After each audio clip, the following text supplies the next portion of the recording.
A continuación, Nuevo Poder.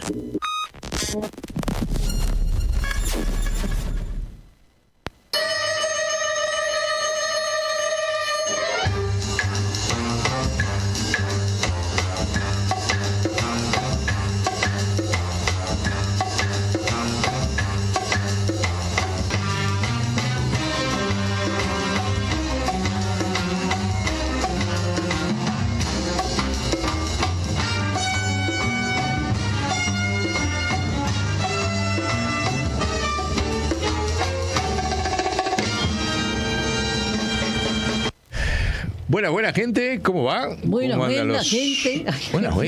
Buenas tardes para Santificar la Evita. Me salió el gaucho ahí de... Ajá. El gaucho Robledo. Gaucho Robledo. Bueno. Y allá la Enterprise, ¿qué anda? ¿Todo bien? Todo en orden. La sala de máquinas bien. O sea Se quedó acá la palmerita a Marcos. ¿Una palmerita quedó ahí? No, varias. Bueno, resérvenme una. ¿Y qué número de programa estamos? 266. 266. Muy bien. Muy bien. 266. Y la carátula es bastante, para variar, hemos logrado también seguir provocando con nuestras carátulas, que tenemos que hacer una impresión de todas las carátulas. La vamos a hacer esta semana. Ahí lo ven. ¿Por qué pensamos en esto? Porque esta semana, fíjense, la renta, después vamos a hablar de la renta básica, vamos primero a hablar de las imágenes y después el concepto de la renta básica de planificación, única salida soberana para América Latina. Pero primero hablemos de las imágenes, porque ahí estamos poniendo ni más ni menos que a Pinochet. Al Augusto.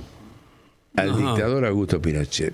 Y al padre Camilo Torres, colombiano. Una pequeña oposición, digamos, ¿no? Que murió siendo guerrillero, o sea, después de toda una práctica de lucha evangélica, que la van a ver en el programa, va a tener una parte de que charlamos nosotros, y después van a escuchar una extensa biografía, que creo que dura como 50 minutos, una hora, larga. Sí, una hora y moneditas. Les aconsejo escucharlo. Muy bonito. Muy bien trabajado. Muy bien hecha la biografía. De hecho, yo no la conocía, porque el padre Camilo Torres pasó a la clandestinidad. Pero a la memoria mundial como el cura guerrillero. Claro. Un cura que tomó las armas. Y quedó ahí. En la biografía esta se van a dar cuenta que hay mucho más que eso, muchísimo más, y que es muy útil para hoy. Por eso la ponemos completa, para ampliar la memoria de este cura guerrillero que está desaparecido, porque nunca el cuerpo se encontró. El ejército lo ocultó, lo siguen reclamando ya como desaparecido en Bolivia, en Colombia, pero que fue un hombre, estamos hablando, en pleno desarrollo del Concilio Vaticano II, ¿no? De construcción. Su vida en la iglesia abarcó eso. Ahora, ¿por qué con Camilo Torres, con estas características de hombre de la iglesia, que no vamos a hacer eje en la cuestión guerrillera, pero es importante, sino en cómo llega a hacerse guerrillero? Ahí está lo más importante. Y Pinochet, porque acaban de ganar el domingo, Pinochet acaba de ganar la elección por el 60% de los votos en Chile el domingo. ¿Se acuerdan que hace 2 años estábamos que iba a haber una reforma constitucional y todo discutido? Se venía la revolución. Que los pueblos originarios, ¿te acuerdas? Tuvimos programas acá sobre el tema. Acá lo tenés, con la capacidad en todos los terrenos que tienen ellos, saben de que todos los gobiernos progresistas son débiles, son tibios y no van a resolver nada, entonces los esperan, ¿viste? Una emboscada. Las elecciones de balotaje son emboscadas. Son balotajes algorítmicos. Ese es el arma estratégica que tiene el imperialismo en América Latina. Balotaje algorítmico, en el sentido que los algoritmos manejan las emociones. Para eso, antes los mapuches fueron y dijeron que iban a tomar Santiago de Chile. Ahora van a ver que desaparecen todos los mapuches. Sí, más bien. ¿Vieron cómo hicieron ahora un atentado trucho ahí en de falsa bandera en Australia ahora, para tratar de levantar el desastre de la imagen de Israel. Se matan entre ellos para, bueno, lo mismo, la misma técnica, son la misma gente. Ahí una de las causas fue, no, la violencia mapuche, que van a tomar, que hacen atentados terroristas, son todos atentados de la OTAN, no hay ningún atentado mapuche, y ahí lo tenés el resultado, Pinochet gobernando Chile con el 60% de los votos. Son las dos patas, tibieza de los gobiernos y la OTAN operando paramilitarmente para poder manejar el algoritmo emocional en la etapa del balotaje. Ahora, eso no es nuevo, lo vienen haciendo, lo hicieron en Bolivia, lo hicieron en Argentina, lo hicieron en Brasil, en todos lados. Por eso decimos nosotros que mientras exista el balotaje, esto va a estar siempre a favor. Van a ganar siempre ellos. Claro. Acá está el resultado. La cancha está inclinada. Entonces la discusión que tenemos que hacer los pueblos es cómo revertimos esa situación, cómo vencemos ese arma. El balotaje es un arma del enemigo colonial en América Latina, ya quedó demostrado, no hace falta más teorías o que no, vos sos un trosco, vos sos no, pará, decime.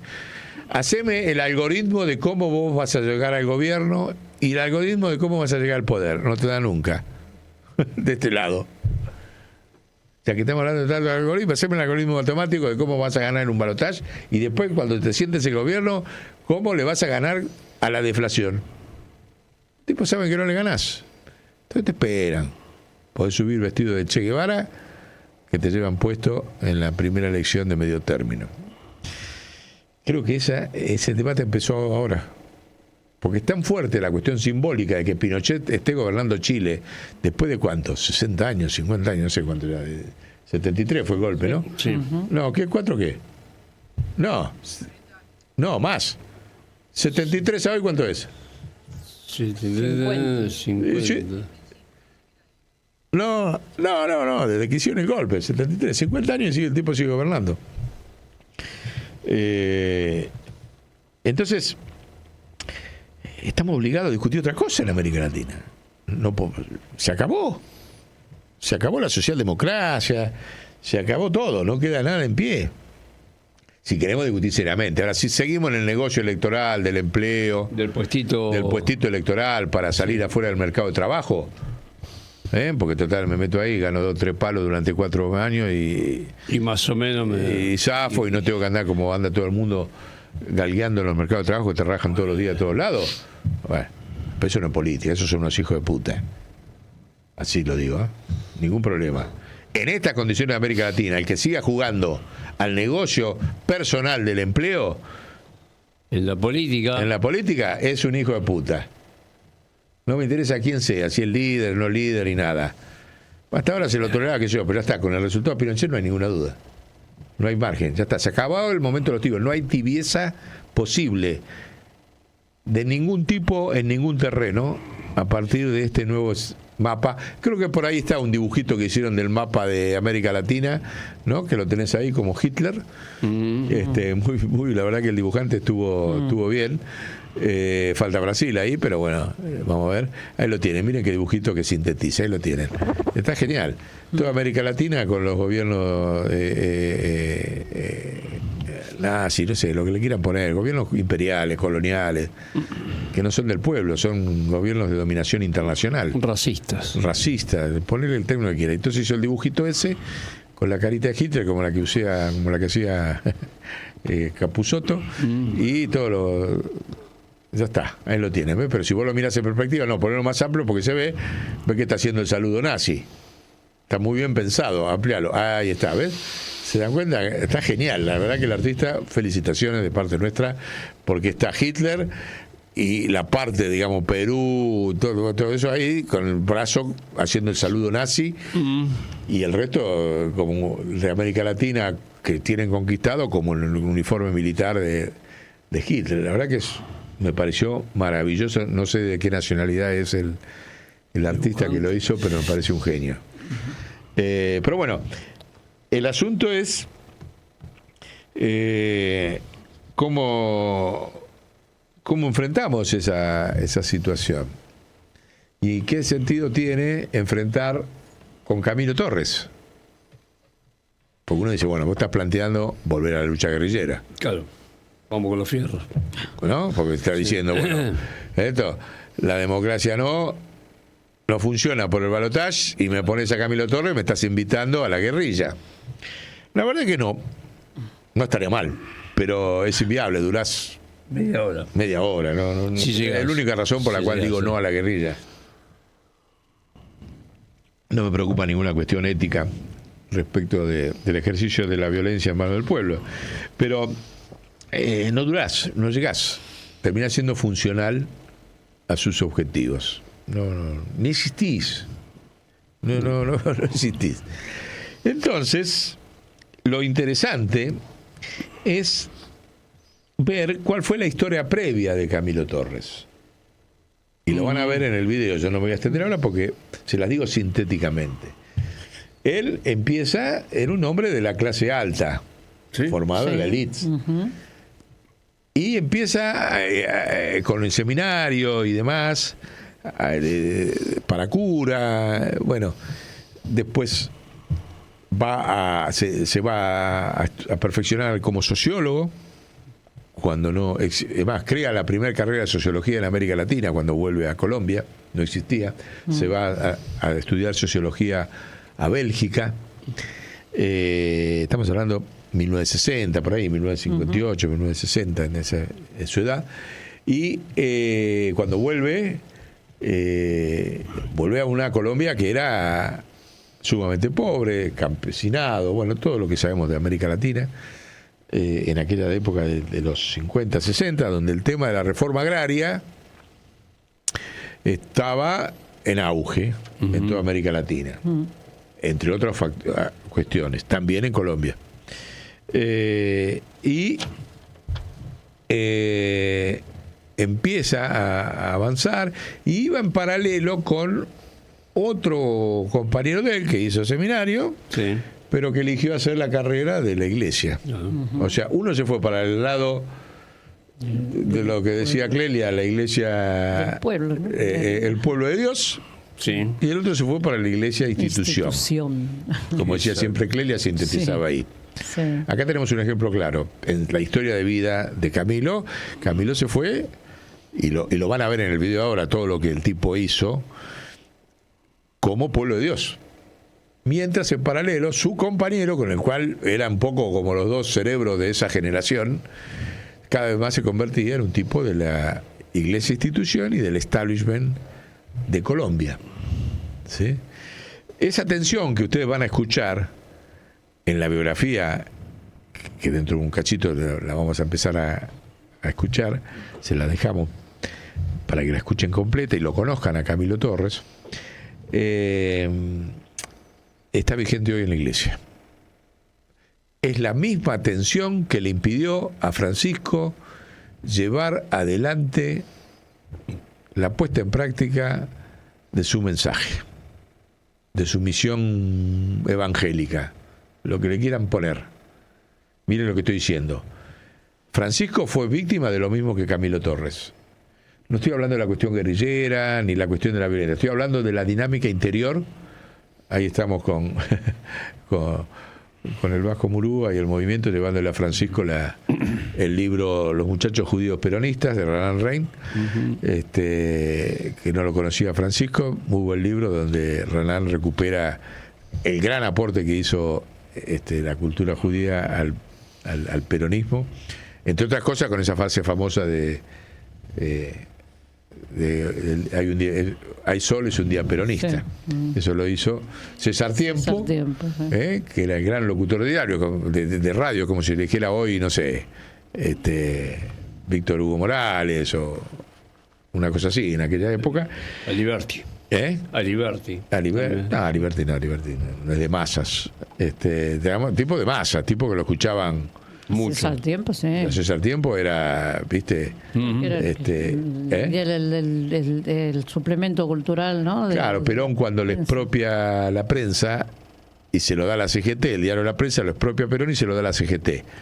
Y dentro de la CGT lo pone a César Tiempo, que era judío, peronista, a manejar y a crear por primera vez el suplemento cultural de el diario La Prensa, donde se construye por primera vez, porque los diarios La Nación y La Prensa eran hasta ese momento eran medio fachitos, ¿no? Ujú. Eran medio nacionalistas católicos, eran antijudíos.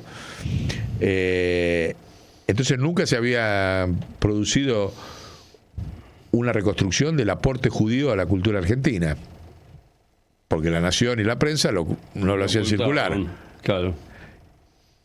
Este suplemento del diario de la CGT, por orden de Perón, en manos de César Tiempo, reconstruye la primera reconstrucción de los aportes de la inmigración judía a la cultura nacional.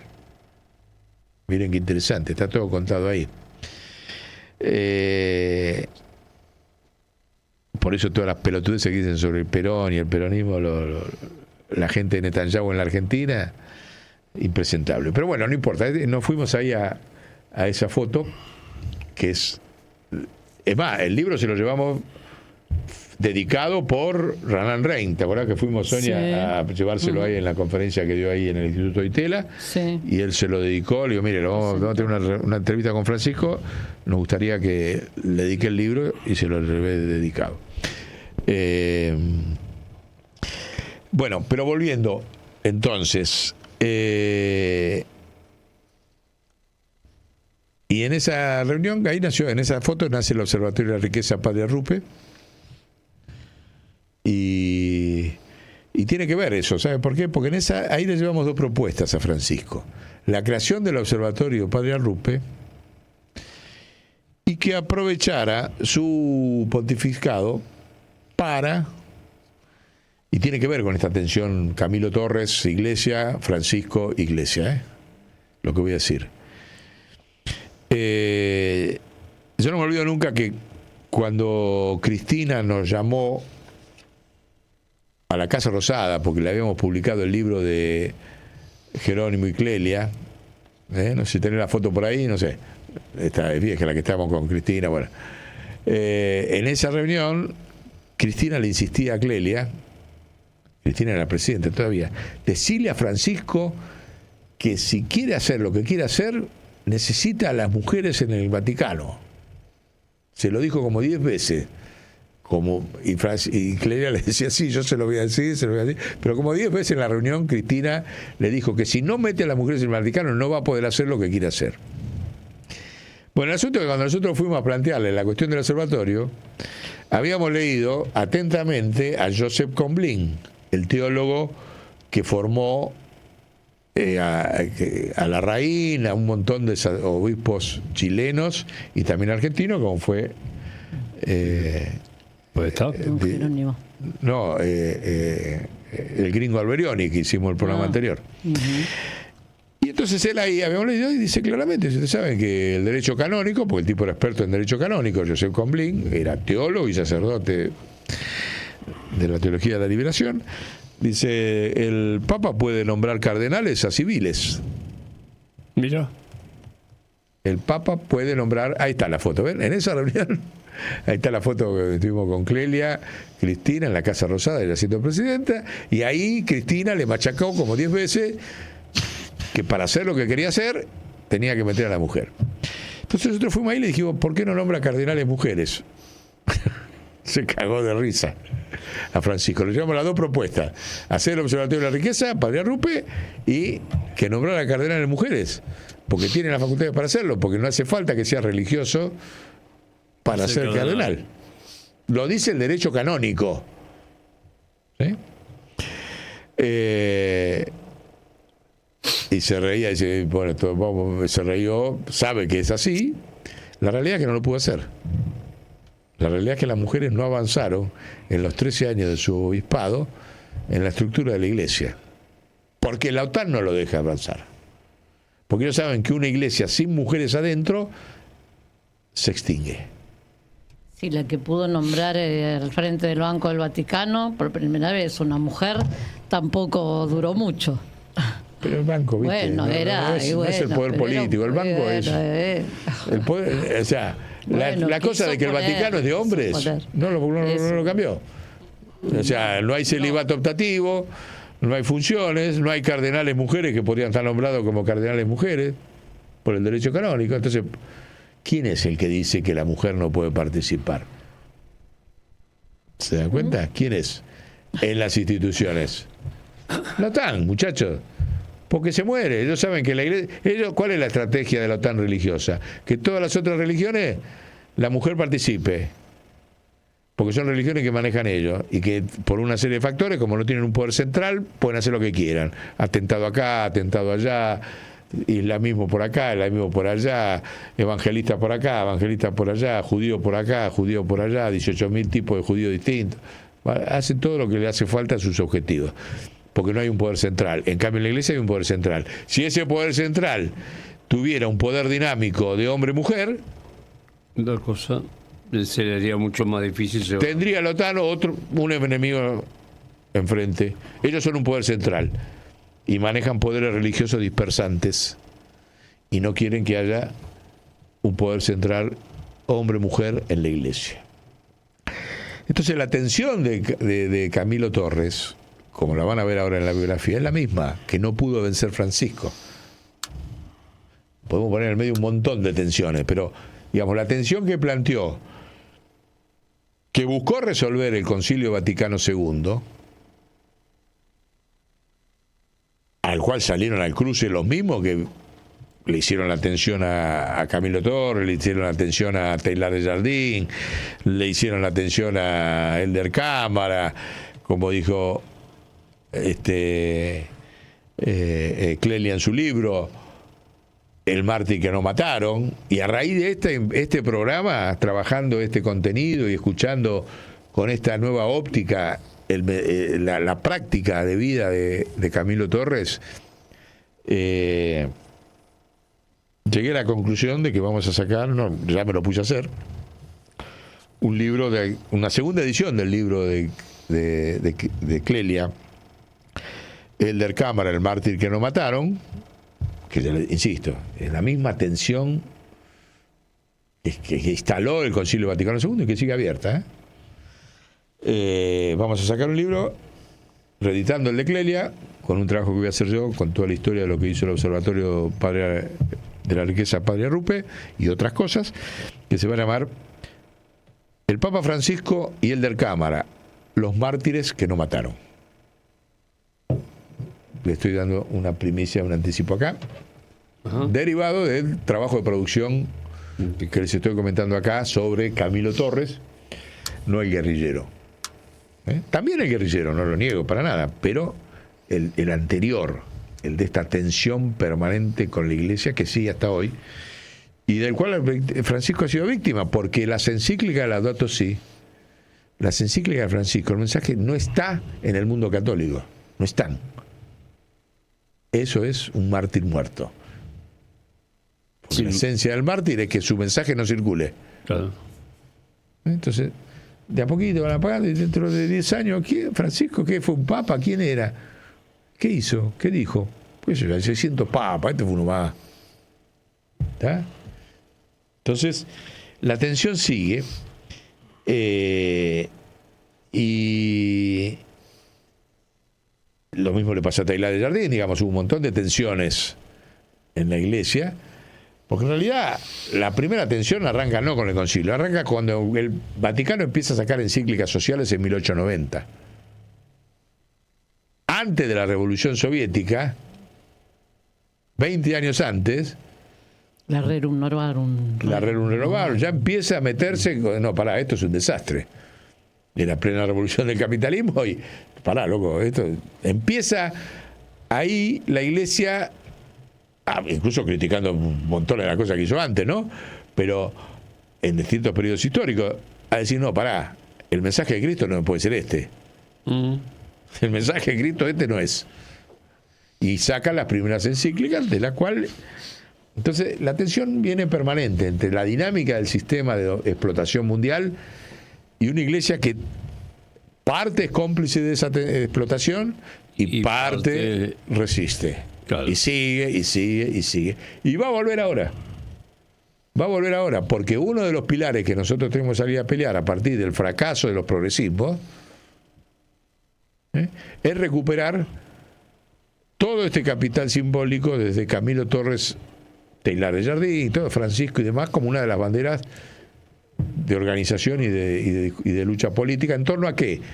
Y ahí sí volvamos a poner la carátula. ¿Qué reemplaza el fusil de Camilo Torres? ¿Qué lo reemplaza? Y es más potente que el fusil. Mire lo que voy a decir. El fusil de Camilo Torres tenía balas limitadas a lo que durara su vida. Que duró poco, un solo combate y murió.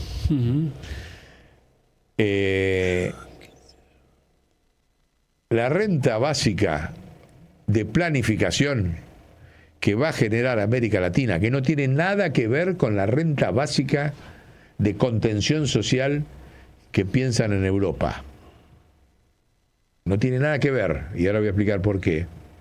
Porque la nuestra es una renta básica de contenido revolucionario, y la de ellos es una renta básica de contención social. ¿Y cuál es la diferencia?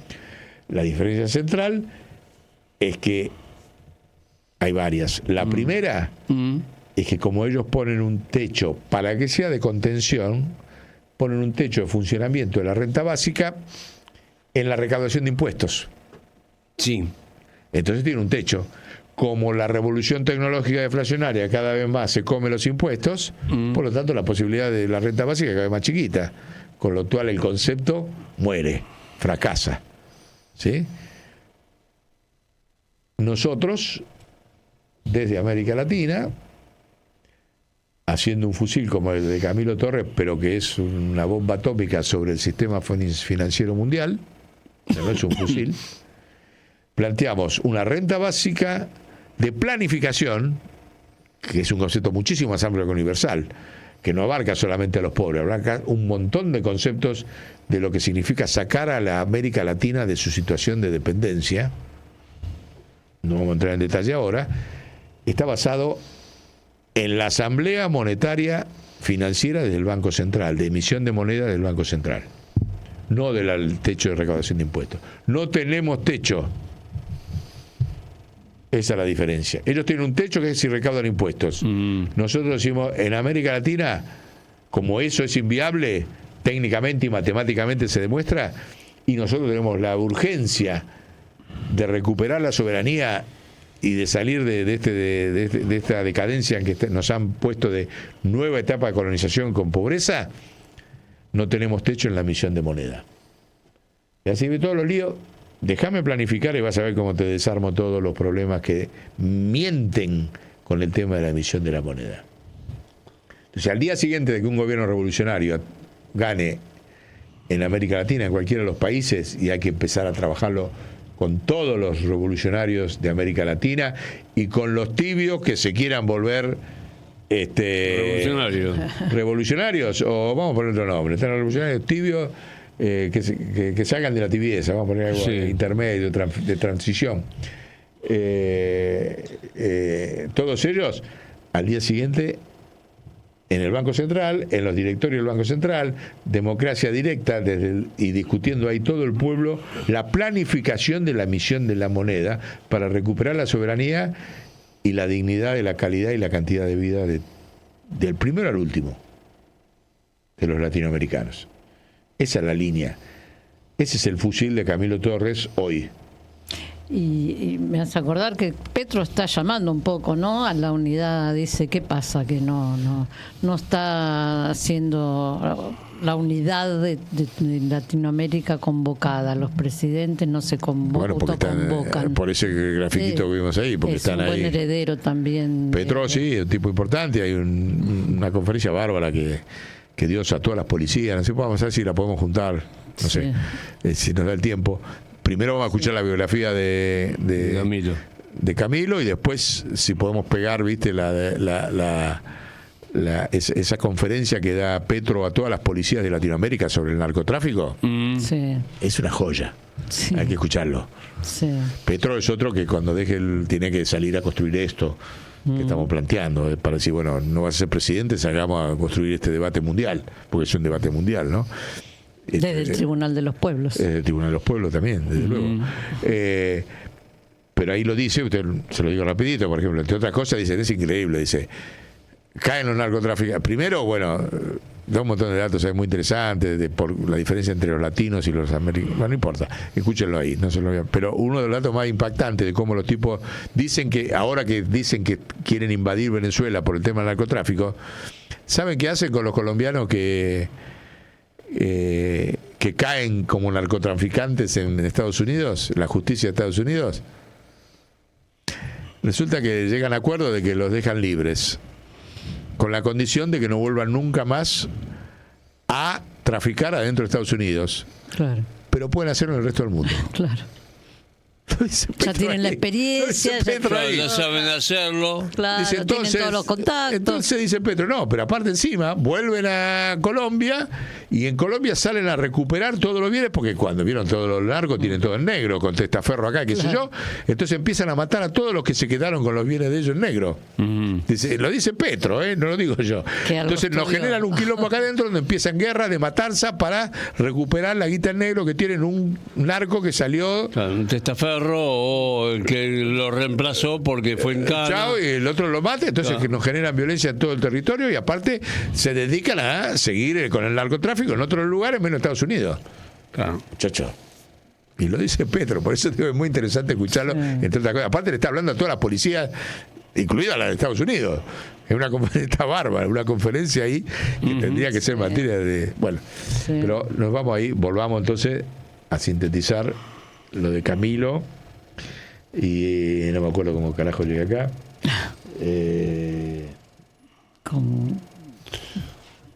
Con el con la venta de bagaje, eso. Que la gran diferencia va a ser esa. Es que se va a convertir en una discusión mundial, ¿eh? No es que nosotros vamos a hacer porque los latinoamericanos vamos a pensar algo solamente para acá. No, lo vamos a pensar para el mundo. Porque en el mundo el problema va a estar igual. Claro. Lo dijo Roca, el presidente de Techín, la semana pasada. No dijo lo de Camilo Torres y el fusil, no, eso no lo dijo. No. Pero ¿saben qué dijo? Dijo, no entienden lo que está pasando en China. China está frente a dos crisis. Dijo, una, que su población va a reducirse a la mitad en el 2100. A partir de lo cual no produce más casas, porque hay 150 millones de casas vacías en su territorio y por lo tanto no va a construir más, por lo tanto deja de tener la dinámica económica que tuvo, porque no es solamente que no construís casas, no construir la logística de las ciudades, no construir todo, o sea, va a tener la red más grande del mundo de trenes de alta velocidad y no va a viajar de un tipo, dos tipos. Esa es la proyección de China. ¿Se dan cuenta? Y eso, ¿qué hizo? Dijo Roca. Como perdió la locomotora de la construcción y de la obra pública dentro de su país, porque ya, ¿qué querés hacer? ¿Querés hacer un tren rápido entre 11 y Flores? No. Ya no tienen dónde hacerlo. Ya lo hicieron todo. Ya tienen todo saturado. Entonces salieron a invadir el mundo con productos industriales. Roca lo dijo. Techín. El mundo con productos industriales. ¿Y nosotros qué hacemos? Tarde piaste, Roca.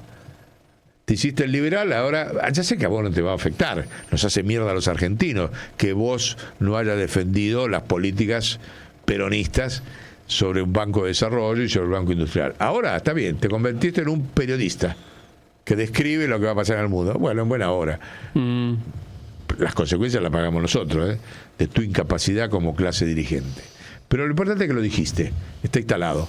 Entonces, como todo eso va a caer, en algún momento China va a tener que empezar a discutir la renta básica de planificación. Porque el libre comercio con el cual China se benefició durante estos 25 años se acabó.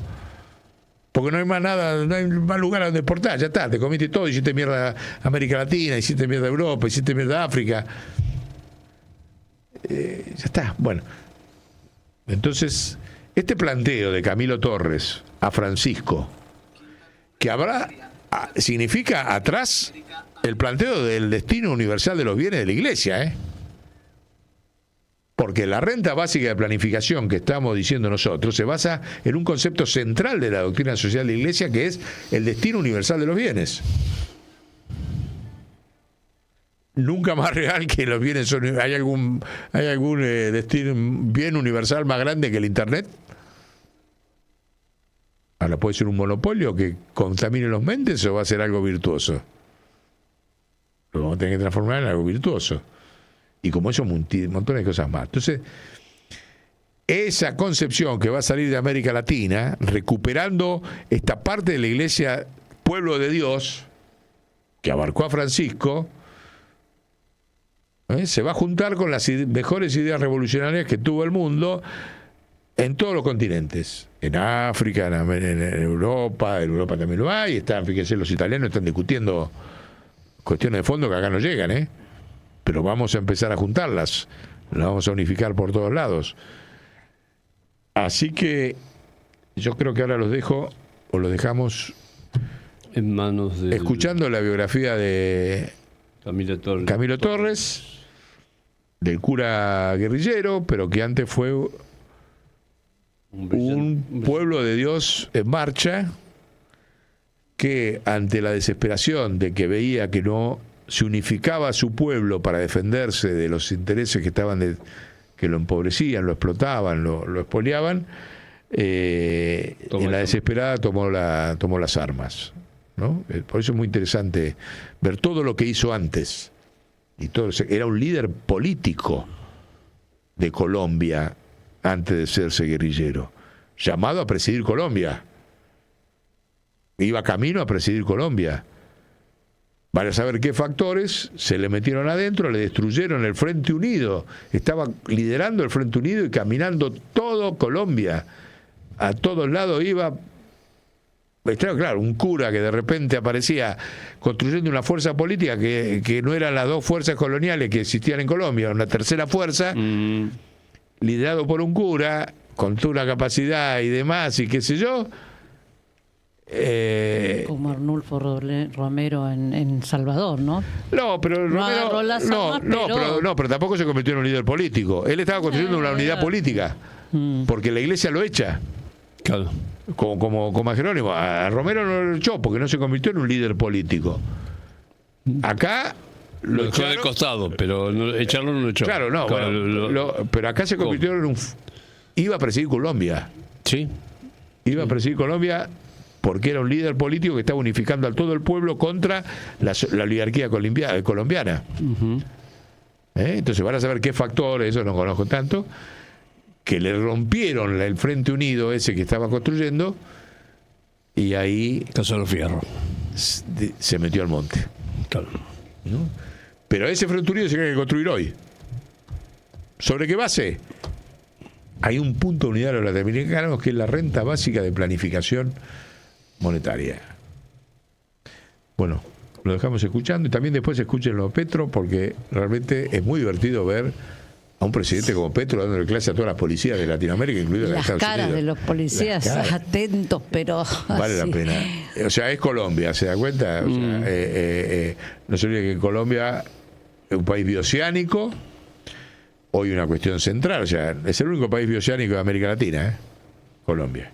Por eso está sometido a las guerras que está permanentemente por el imperio de Estados Unidos, de droga, de esto y lo otro. Es el único que tiene salida, salvo los chiquitos de Centroamérica, ¿no? Sí. Pero digo, de los países grandes que tienen 50 millones de personas. Bueno, lo dejamos escuchándolo,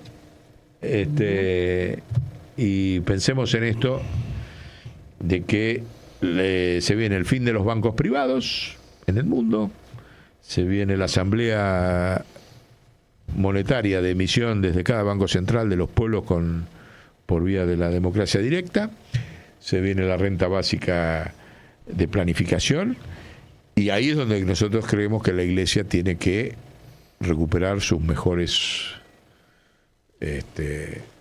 o superar estas tensiones pendientes que van a escuchar ahora o que Francisco dejó plantadas, ¿no?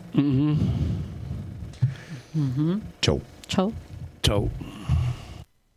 Imagina esto: un niño de familia alta, traje bien planchado, zapatos lustrados, desayunando chocolate caliente en una casa enorme del norte de Bogotá. Y ese mismo niño, años después, terminará muerto en una vereda perdida, con un fusil embarrado y el cuerpo desaparecido en una fosa que nadie encuentra. Entre esos dos extremos, la comodidad y la selva, la sotana limpia y el uniforme sudado, está la vida de Camilo Torres Restrepo. Una vida tan corta como una ráfaga de fusil y tan intensa como una manifestación al borde del motín. Y lo más inquietante, Camilo sabe, desde muy joven, que el tiempo se le está acabando. Que Colombia es una olla a presión y que si él no se decide antes de cierta edad, todo va a explotar sin él. Mientras el país entra en una de sus épocas de mayor violencia, él siente en el cuello un reloj invisible que no deja de marcar. Tic, tac, tic, tac. Nace en 1929, en Bogotá, en pleno corazón de una familia de la aristocracia liberal.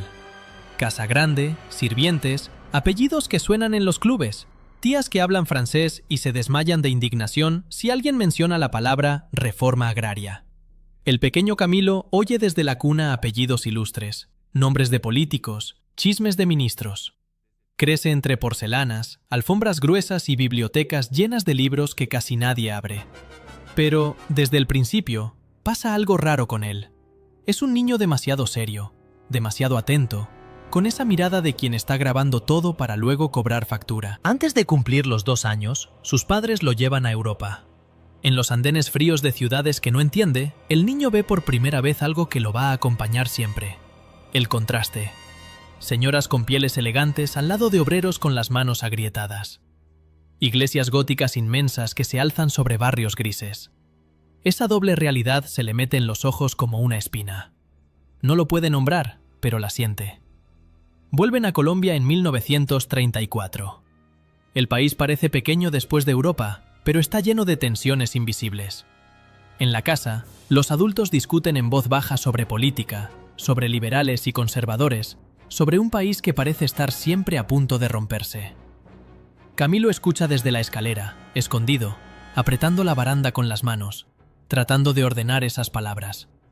Oligarquía, revolución, gobierno, traición. 3 años después, llega el primer golpe fuerte, la separación de sus padres. Camilo y su hermano quedan con la mamá. El niño elegante descubre que incluso en las casas más refinadas hay grietas que nadie quiere mostrar.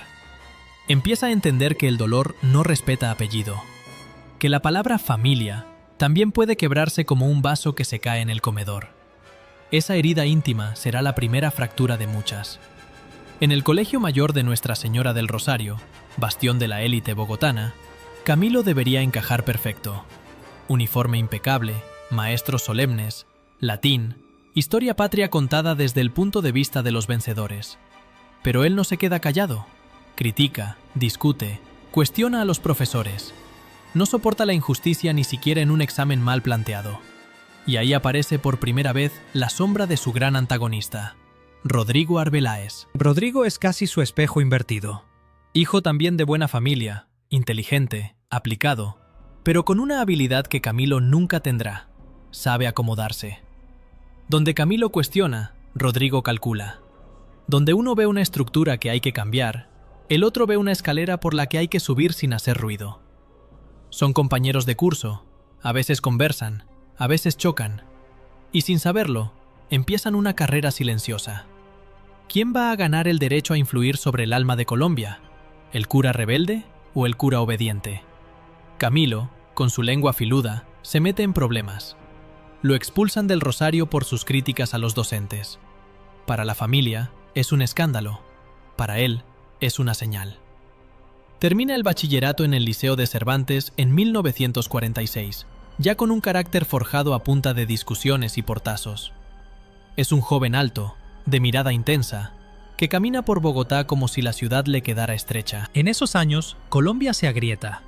El país campesino llega a la ciudad en forma de campesinos desplazados, de historias de machete y fuego. La violencia bipartidista va subiendo de tono, y un día de abril de 1948, todo explota. Asesinan a Jorge Eliezer Gaitán y Bogotá arde. Camilo, universitario recién llegado a la Facultad de Derecho de la Universidad Nacional, ve las llamas del Bogotazo, escucha los disparos, huele el humo de las tiendas saqueadas. La ciudad se convierte en un campo de batalla. Y él camina entre vidrios rotos, pensando que ese país partido no se va a arreglar con discursos en el Congreso. Que algo más profundo está mal, que la rabia que siente la gente en la calle no va a desaparecer solo porque los noticieros lo ordenen. En la Universidad Nacional, Camilo se inscribe en Derecho, pero el mundo jurídico no lo seduce. En lugar de soñar con ser magistrado, pasa las noches escribiendo una página universitaria en el diario La Razón, junto a su amigo Luis Villar Borda. Columnas que critican, que se burlan de los acomodados, que señalan la hipocresía de ciertos discursos revolucionarios que no pasan del café de media tarde. Empieza a coquetear con la idea del periodismo, de la opinión, de la palabra como arma. Y sin embargo, algo lo inquieta. Las leyes, los artículos, las columnas, todo eso parece poco frente a lo que ve cuando se sale del campus y se mete a los barrios populares. Porque Camilo empieza a hacer algo que, para su clase social, es casi un escándalo. Se va a los barrios de invasión, a los cinturones de miseria que abrazan a Bogotá. Ahí ve ranchos levantados con latas oxidadas, niños con la barriga hinchada por el hambre, madres que tienen que escoger entre comprar pan o comprar remedios. En esos callejones llenos de barro y cables colgando, el hijo de la élite escucha relatos que no aparecen en los periódicos de su familia. Campesinos desplazados que cuentan cómo les quemaron la vereda, mujeres que recuerdan noches de machete y gritos, jóvenes sin futuro que solo conocen dos salidas, el ejército o la delincuencia. Esos encuentros lo marcan más que cualquier clase de derecho. Ahí empieza a surgir la necesidad de algo distinto, algo que todavía no sabe nombrar. Y es justo ahí cuando aparece la segunda gran tensión de su vida: Dios. Hasta ese momento, la fe había sido un telón de fondo. Misas de domingo, procesiones, crucifijos en las paredes de la casa.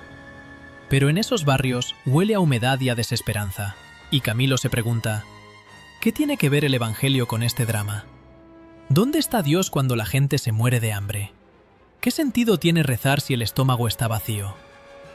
La pregunta lo taladra tanto que empieza a acercarse más en serio a algunos sacerdotes dominicos que conoce a través del papá de una novia de juventud. Mientras sus compañeros de derecho sueñan con despachos elegantes, él empieza a sentir que su lugar no está detrás de un escritorio. Rodrigo Arbeláez, en cambio, se desliza con naturalidad por ese mundo.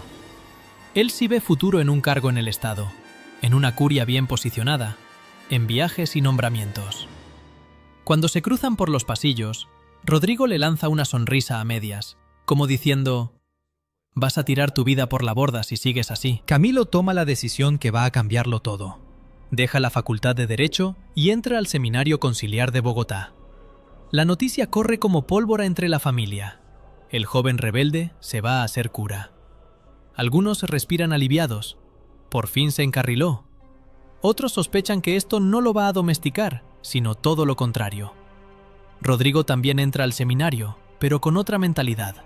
Para él, la Iglesia es una institución poderosa que hay que escalar con cuidado. Para Camilo, un campo de batalla en el que se puede pelear por los pobres. En el seminario, la rivalidad se afina. Rodrigo brilla en las clases de teología dogmática, repite al pie de la letra los documentos oficiales, se gana la confianza de los superiores. Camilo, en cambio, se obsesiona con la doctrina social de la Iglesia, con las encíclicas que hablan de justicia, con la idea de que no se puede separar la fe de la realidad concreta de los trabajadores, de los campesinos, de los pobres urbanos. En los recreos, las discusiones entre ellos se vuelven legendarias. Rodrigo le dice que la misión del sacerdote es salvar almas, no meterse en política. Camilo le responde, con la voz cada vez más cargada: ¿y cómo vas a salvar almas si la gente no tiene ni qué comer? Ese choque resume dos proyectos de país. De un lado, la Iglesia acomodada, prudente, aliada con el poder. Del otro, una Iglesia que se arriesga, que se mete al barro, que se deja cuestionar por los gritos de la calle. Mientras tanto, afuera, Colombia se hunde en la violencia. Una guerra no declarada que deja cientos de miles de muertos en el campo, pueblos arrasados, cuerpos tirados en los caminos. Los periódicos lo cuentan con palabras frías, pero en el seminario empiezan a llegar noticias de desplazados, de parroquias enteras convertidas en refugios. Camilo siente que el reloj se acelera.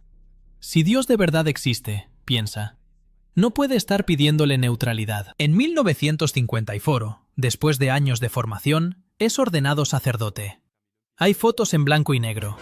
Camilo de sotana negra, rostro serio, manos juntas. Rodrigo también recibe la ordenación. 2 sacerdotes jóvenes, 2 caminos que, en apariencia, son similares, pero por dentro van en direcciones opuestas. La familia de Camilo asiste con orgullo. Algunos amigos de infancia murmuran que, por fin, ese muchacho terco encontró su sitio. Nadie se imagina que ese joven cura, tan correcto en la foto, será conocido en el mundo como el cura guerrillero. Recién ordenado, Camilo empieza su labor pastoral en Bogotá. Celebra misas, confiesa, acompaña. Pero no puede con la idea de limitarse a la sacristía. Sigue visitando barrios pobres. Empieza a usar el púlpito como un altavoz para hablar de injusticia, de hambre, de explotación. Algunas señoras de misa de 12 salen escandalizadas. Ese curita habla demasiado de política. Y el reloj sigue. Él siente que necesita herramientas para entender mejor la realidad que lo golpea en la cara cada semana. Rezar no basta, predicar no basta, indignarse no basta. Necesita estudiar. Entender científicamente por qué Bogotá tiene cinturones de miseria, mientras en el norte se estrenan vitrinas con ropa importada. En 1955, toma otra decisión audaz. Viaja a Bélgica para estudiar sociología en la Universidad Católica de Lovaina. Es un salto enorme, del caos de Bogotá a los pasillos silenciosos de una universidad europea. Pero él no va como turista, va como alguien que sabe que tiene un plazo. En su mente, hay una especie de reloj interior. No puedo volver a Colombia sin algo concreto que ofrecer. No puedo llegar con las manos vacías mientras el país se desangra. Lovaina lo sacude. Por un lado, la academia. Métodos estadísticos, encuestas, teorías sobre clases sociales, urbanización, pobreza. Camilo se sumerge en los números, en los cuadros, en los gráficos. Empieza a mirar Bogotá como un caso de estudio, como un organismo enfermo que hay que diagnosticar con precisión. Su tesis será una radiografía socioeconómica de la capital, una fotografía fría pero contundente de la desigualdad. Por otro lado, la Europa de posguerra le muestra otras luchas. En París, se cruza con estudiantes que apoyan la resistencia argelina. En Bélgica, conoce militantes de la democracia cristiana, sindicatos, movimientos obreros que llenan las calles con pancartas. Esa mezcla de fe y compromiso social le da palabras para lo que él ya sentía en los barrios de Bogotá. Ahí entiende que no está loco, que no es el único cura que cree que Dios tiene algo que decir sobre el salario, la vivienda y la tierra. Junto con otros estudiantes colombianos, funda un pequeño equipo de investigación socioeconómica, una especie de laboratorio de ideas para analizar la realidad del país a distancia. En cafés llenos de humo, con tazas de café frío sobre la mesa, discuten cifras de desempleo, concentración de la tierra, pobreza urbana. Cada nuevo dato que confirman con estadísticas es una bofetada. Lo que él había visto en los barrios no era un conjunto de casos aislados, era un sistema. Un sistema diseñado para mantener a muchos abajo y a pocos arriba. Las cartas que envía a Colombia hierven de preguntas y de propuestas. Sueña con volver y abrir una nueva manera de pensar el país, pero también sabe que allá lo esperan las resistencias. Rodrigo, mientras tanto, no está en Bélgica. Se ha quedado en Colombia, cerca de la curia, escalando peldaños silenciosos en la estructura eclesiástica. Se empieza a ganar la confianza del cardenal, se le ve en recepciones oficiales, en actos protocolares. Cada paso que da hacia arriba es un paso más en la consolidación del modelo de iglesia que Camilo ya no soporta. Camilo siente que la distancia no elimina la competencia, la afila. Desde Europa, imagina el rostro tranquilo de Rodrigo repitiendo sermones prudentes, pidiendo calma, hablando de obediencia. Y él, allá lejos, se dice: cuando vuelva, no puedo seguir jugando al mismo juego. Tengo que ir más rápido. El país no va a esperar a que yo termine de dudar. En 1958, la universidad le otorga el título de sociólogo. Su tesis, centrada en la realidad socioeconómica de Bogotá, pone en cifras lo que tantos intuían. La ciudad se está proletarizando, los pobres se multiplican, la brecha se abre cada vez más. No es solo un documento académico, es, para él, un acta de acusación contra el orden establecido. La noche en que termina de escribirla, se queda solo en su cuarto. Afuera hace frío, adentro, sobre la mesa, hay papeles llenos de números, gráficos, conclusiones. Mira por la ventana y piensa en las lomas de Bogotá, en los niños descalzos, en las misas que dejó atrás. En ese momento, siente con claridad el peso del plazo que él mismo se ha impuesto. Cuando vuelva a Colombia, tiene que decidir qué tipo de poder va a buscar. ¿El poder tranquilo de Rodrigo, cerca de los cardenales y de los presidentes? ¿O el poder peligroso de la gente en la calle, el que no se firma en decretos, sino en conciencias? Mientras guarda la tesis en una carpeta, se hace casi una promesa en silencio. Antes de los 40, tengo que haber jugado todas mis cartas. No puedo morir sin haber intentado cambiar este país de raíz. No sabe que el reloj va más rápido de lo que imagina. No sabe que no llegará ni a los 38. No sabe que, al final, ni la sotana ni el título de sociólogo lo van a proteger cuando su camino choque de frente con el de su antiguo compañero, ya convertido en vocero perfecto de la iglesia más conservadora. Lo único que sabe, mientras empaqueta sus libros para regresar, es que vuelve a una Colombia que ya no es la misma. Y que él tampoco. Cuando el avión comenzó a descender sobre Bogotá, Camilo se pegó a la ventanilla. Abajo, la ciudad se extendía como una mancha gris rodeada de montañas. Desde el cielo, los barrios ricos y los pobres se confundían, pero él sabía que, al aterrizar, la separación volvería a ser brutal. Norte de vitrinas y clubes, sur de polvo y casas de lata. Habían pasado años desde que se fue a Europa como un cura joven y un poco desorientado. Ahora volvía sociólogo, armado no solo de fe, sino de números, de cuadros, de diagnósticos fríos que, paradójicamente, lo habían vuelto más incendiario. Venía con una certeza clavada en el pecho. El tiempo se le estaba acabando. No era una frase bonita, era una sensación física, una especie de prisa en la sangre. En enero de 1959, pisa de nuevo el aeropuerto de Bogotá. Lo reciben la madre, algunos familiares, amigos de juventud que lo miran con una mezcla de orgullo y curiosidad. El padre Camilo viene europeo, dicen, medio en serio, medio en burla. Pero bastan unos días para que todos vean que el viaje no lo aburguesó, lo radicalizó. Muy pronto recibe su nuevo encargo, capellán auxiliar de la Universidad Nacional, y además profesor del recién creado Departamento de Sociología, la primera facultad de sociología de toda América Latina. No es cualquier puesto.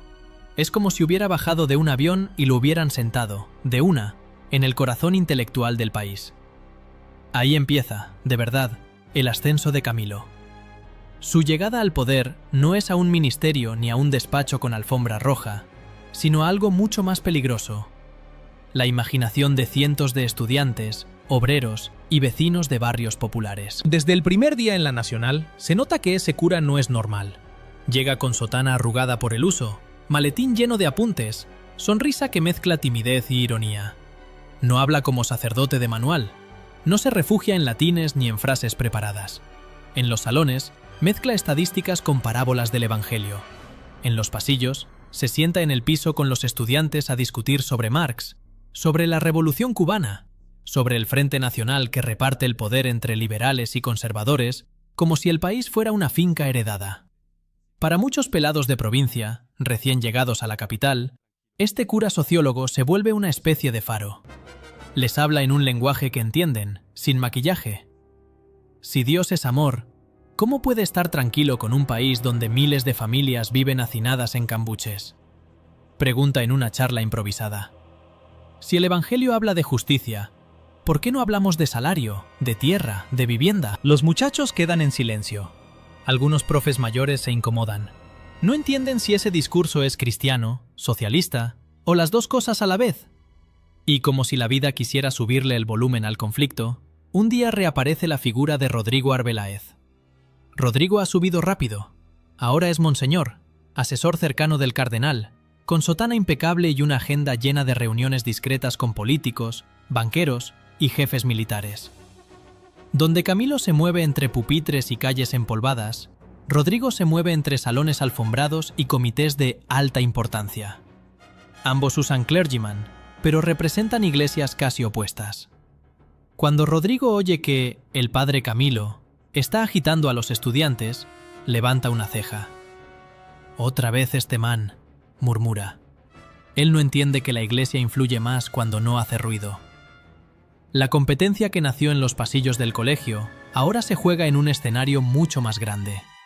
El alma de la juventud colombiana. Camilo se mete de lleno en la vida universitaria. No se conforma con celebrar misa los domingos. Crea grupos de estudio, organiza visitas a barrios marginales, impulsa campañas para que los estudiantes se comprometan con comunidades de base. Nace así un movimiento de promoción comunal que tendrá un impacto enorme. Pelados de la Nacional bajando en buses viejos a los barrios del sur, cargando cuadernos, herramientas, mapas, proyectos. En Tunjuelito, entonces casi una esquina olvidada al sur de la ciudad, Camilo y sus estudiantes trabajan codo a codo con vecinos que nunca habían visto un sociólogo en su vida. Ahí se van gestando las primeras juntas de acción comunal, pequeñas células de poder local donde la gente del barrio decide sobre su alcantarillado, su escuela, su cancha, sus prioridades. Para Camilo, eso es revolucionario. Que el poder deje de ser una cosa lejana, encerrada en el Palacio de Nariño, y empiece a respirarse en las reuniones nocturnas de un salón comunal improvisado con tablas y bombillos colgando. Para Rodrigo, en cambio, esa palabra, poder, solo debe pronunciarse cuando se habla de autoridades legítimas, de obediencia, de orden. Mientras Camilo llena pizarras con esquemas sobre clases sociales, migración y pobreza urbana, Rodrigo llena carpetas con informes para el cardenal, explicando por qué ese joven sacerdote es peligrosamente imprudente y confunde a los fieles con doctrinas sociopolíticas. La tensión crece cuando la universidad entra en ebullición. Es finales de los 50, comienzos de los 60. Hay huelgas estudiantiles, paros, marchas contra el autoritarismo, contra la represión, contra las reformas tibias del Frente Nacional. En una de esas crisis, la Nacional se paraliza. La policía rodea el campus. Los periódicos hablan de subversión. En medio de esa tormenta, una escena queda grabada en la memoria de todos. Una noche fría, la Plaza Che, o su equivalente en esos años, llena de estudiantes con ruanas, cigarrillos, pancartas. En el centro, sobre una tarima improvisada, sube Camilo con un megáfono. No está ahí para llamar a la calma, ni para regañarlos desde la moral. Está ahí para ponerse a su lado. «No están pecando por protestar», les grita. «Están cumpliendo con su deber de ciudadanos. El pecado es quedarse callado cuando se explota al pueblo». Los aplausos retumban en la noche. Para muchos, ese es el momento en que el cura de la universidad deja de ser solo un capellán y se convierte en líder. Ahí, sin querer, Camilo toma un tipo de poder que ni siquiera él había planificado. El poder de decir en voz alta lo que miles pensaban en silencio. Al día siguiente, a pocas cuadras, en la curia arzobispal, el cardenal recibe un informe.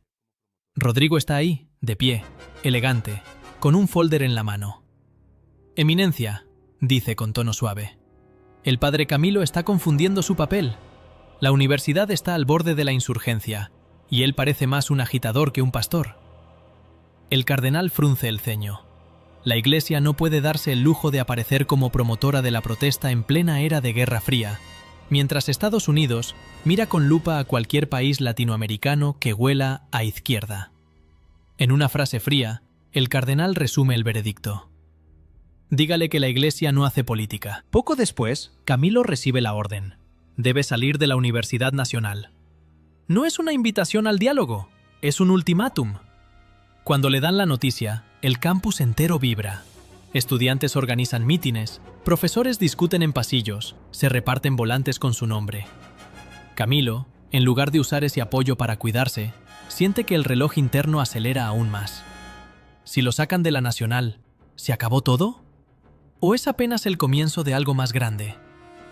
El primer impulso de la jerarquía es neutralizarlo, enviándolo otra vez a Europa, a Lovaina, a un puesto cómodo de investigador sin ruido.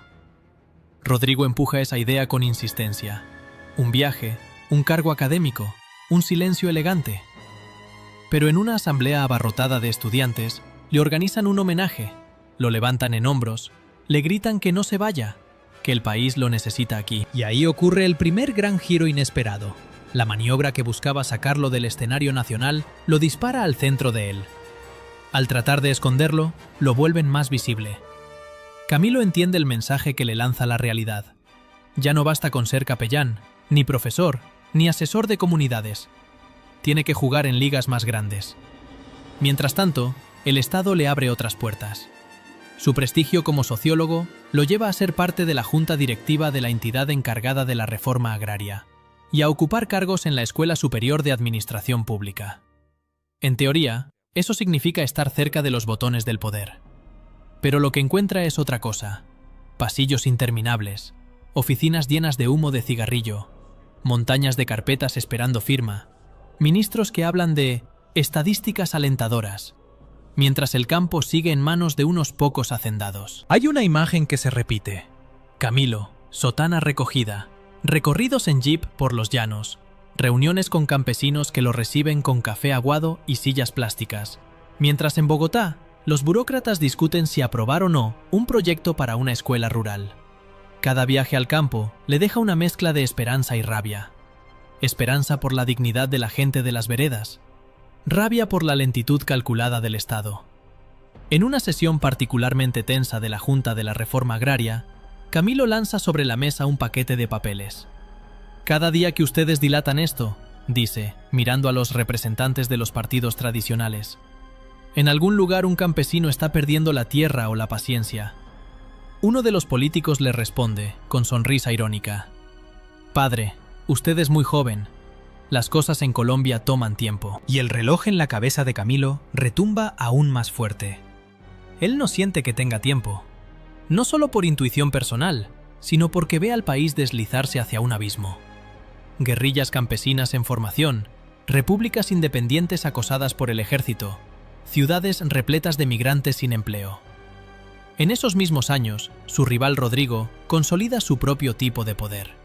Se convierte en la voz respetada de los sectores más conservadores dentro de la Iglesia.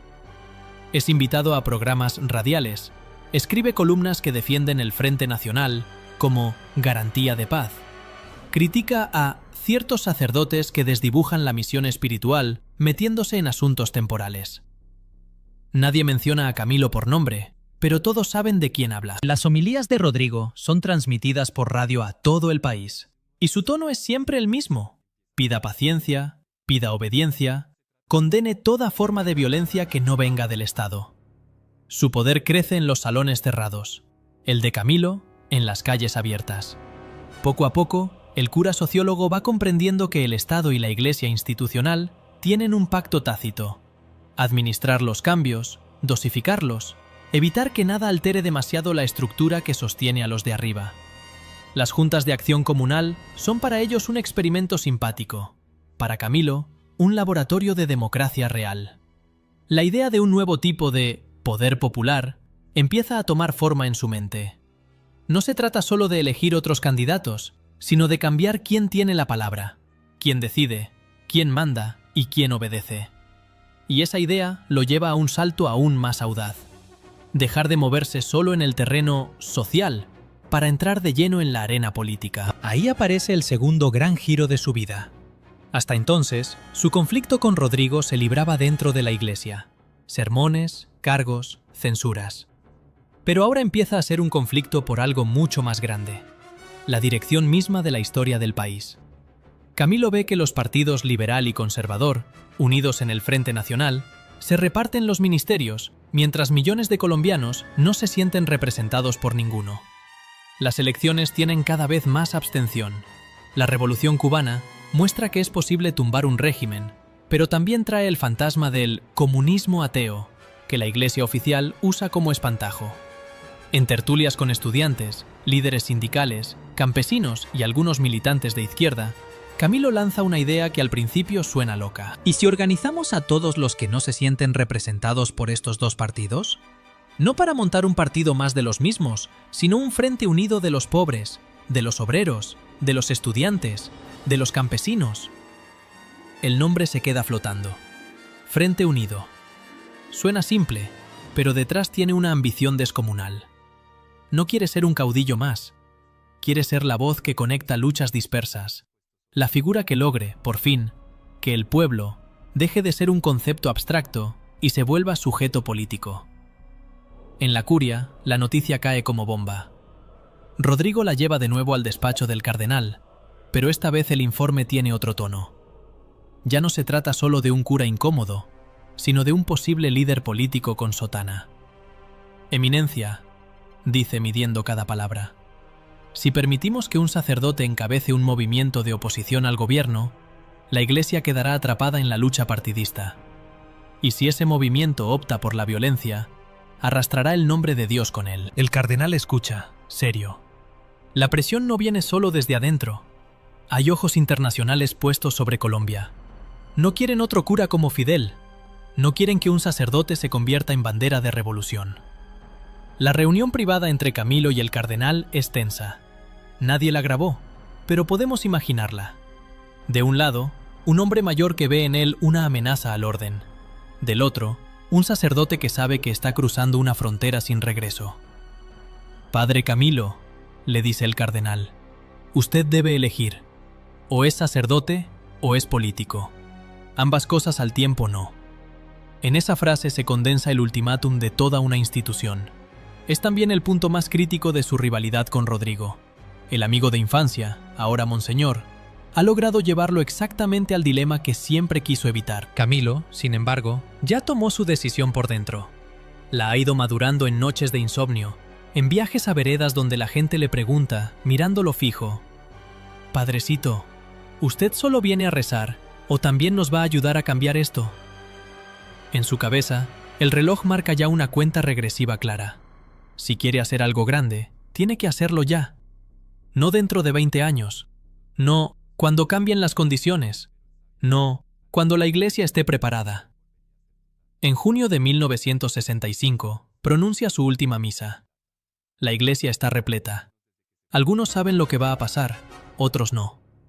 Camilo oficia con una serenidad extraña, casi dolorosa. No es una misa cualquiera. Es una despedida disfrazada de liturgia normal. Al final, suelta palabras que muchos recordarán como un puñal suave. Habla de amor eficaz, de que la fe sin obras es fe muerta, de que a veces hay que dejarlo todo para seguir el llamado de la justicia. Poco después, la Iglesia lo suspende, lo reduce al estado laico. En términos prácticos, le quitan la sotana, el altar, la facultad de celebrar misa. Para Rodrigo, es una victoria elegante. El rival ha sido neutralizado dentro de la estructura. Para él, la carrera dentro de la Iglesia queda despejada. Pero afuera, en las calles, pasa algo exactamente contrario. El Padre Camilo, ahora sin sotana, se vuelve aún más símbolo. Ya no está limitado por las normas de la curia. Ahora habla en plazas públicas, en teatros llenos, en radios clandestinos.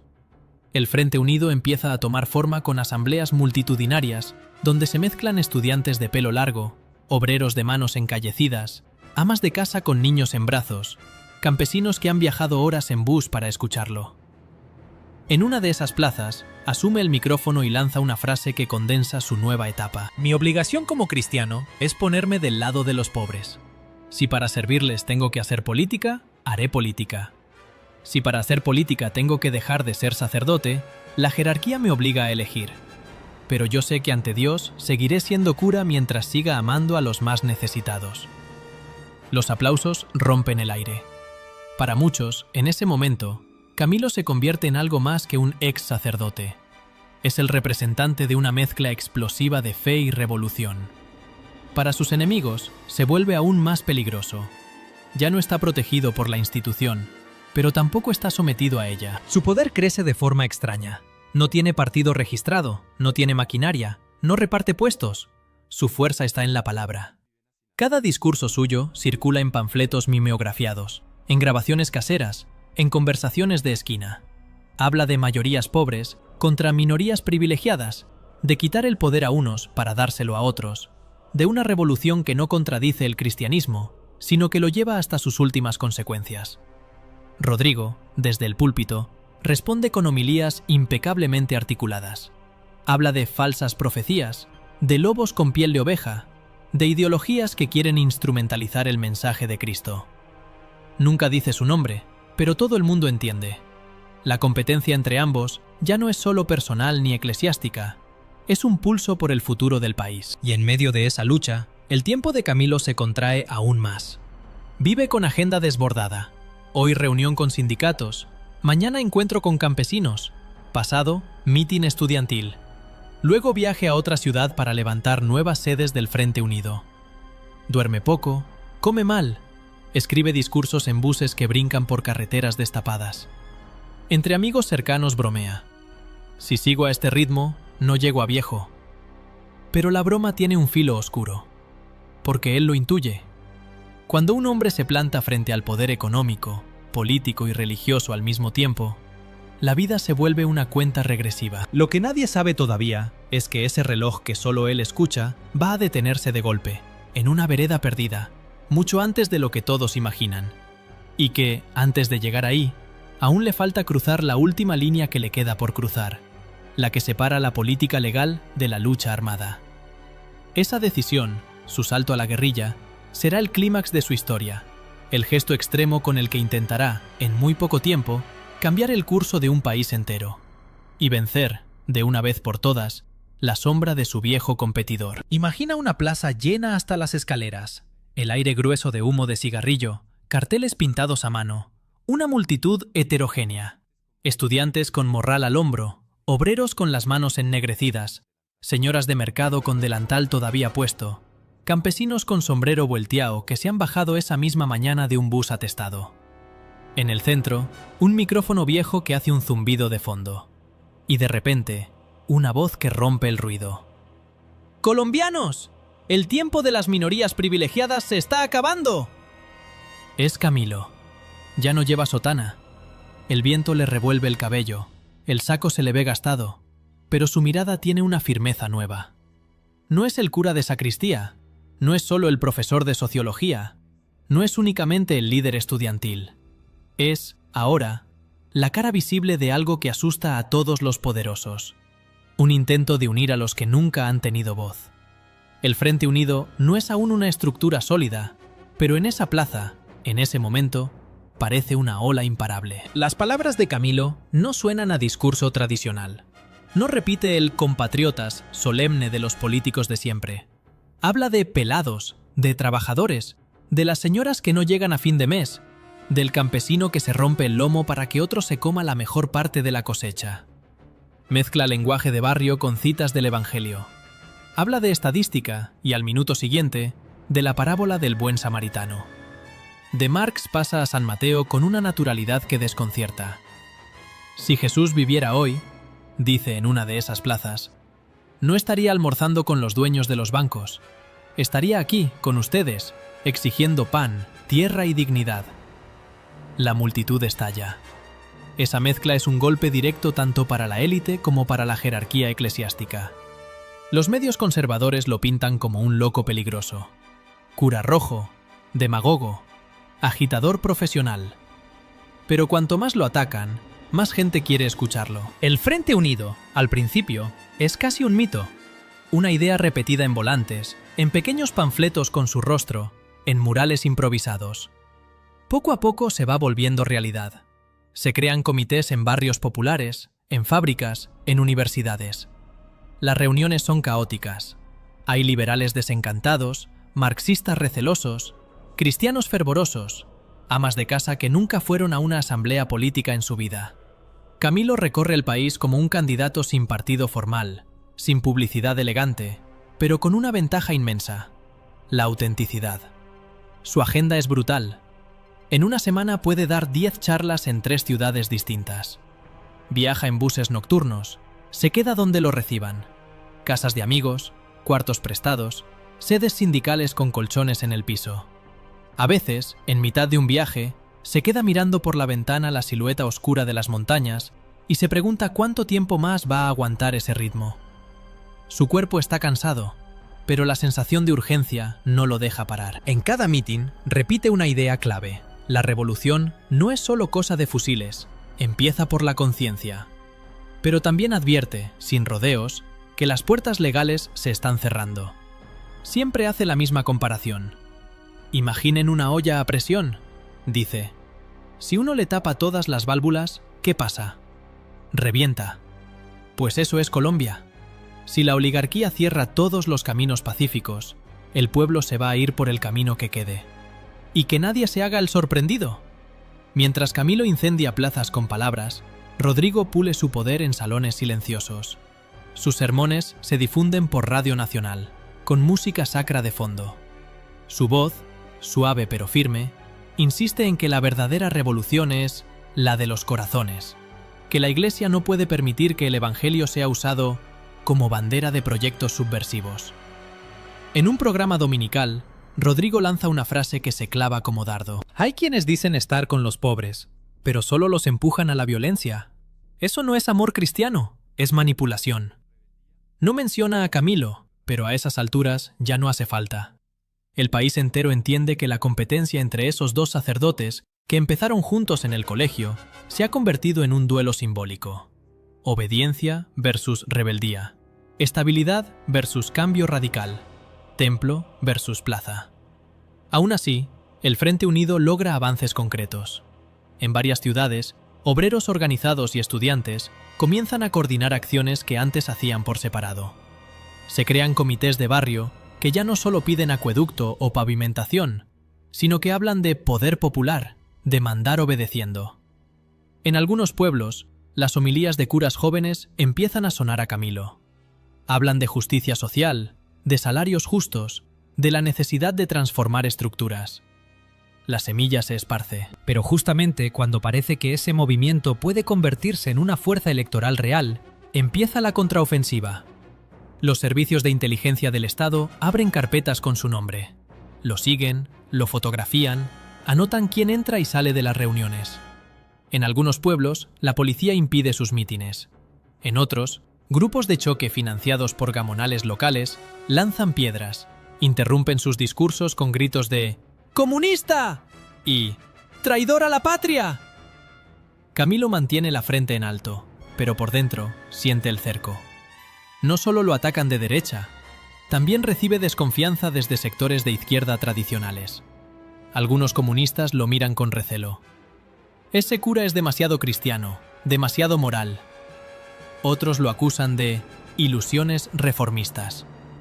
Se da cuenta de que, en Colombia, incluso los que dicen querer la revolución tienen sus propias trincheras, sus pequeñas parcelas de poder que no quieren soltar. Un día, después de una asamblea particularmente dura, donde sindicalistas y estudiantes casi se van a los puños por una diferencia táctica, Camilo se queda solo en un salón vacío.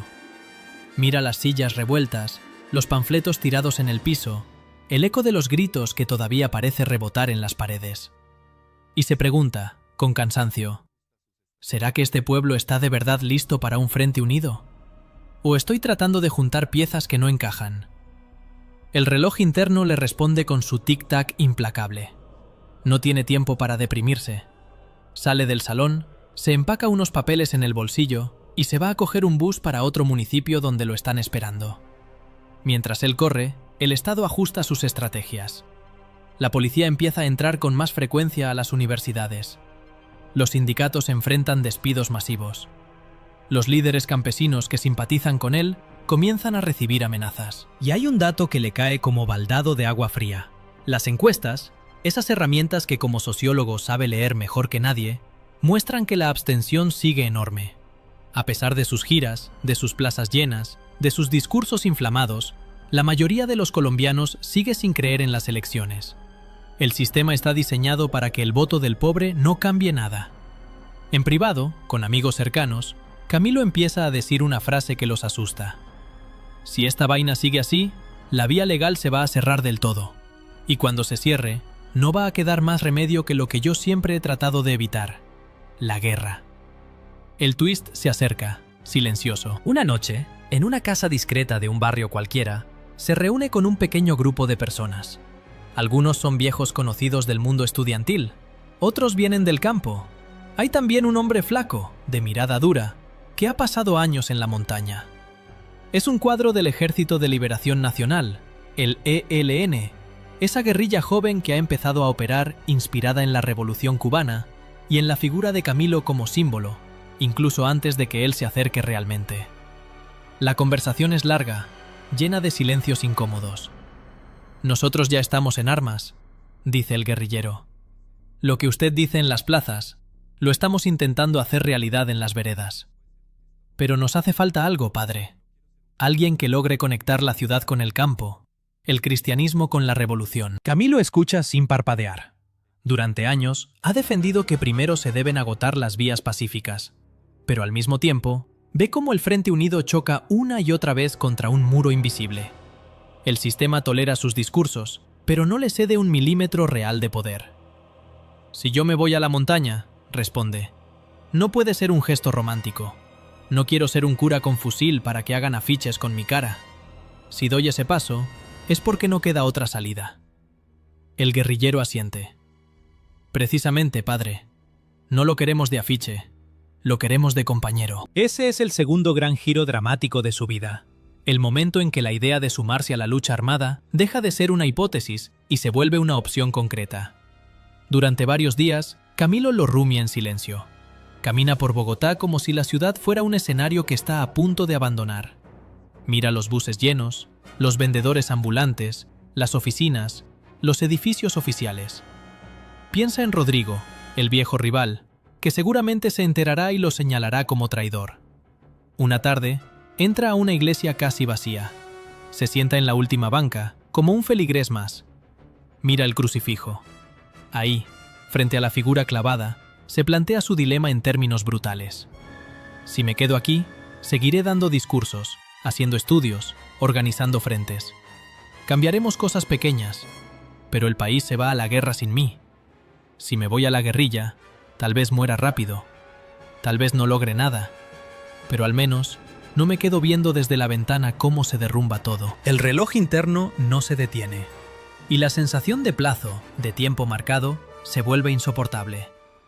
A cierta edad, piensa, un hombre tiene que hacer su jugada definitiva, y él ya siente que está en tiempo de descuento. Finalmente, decide.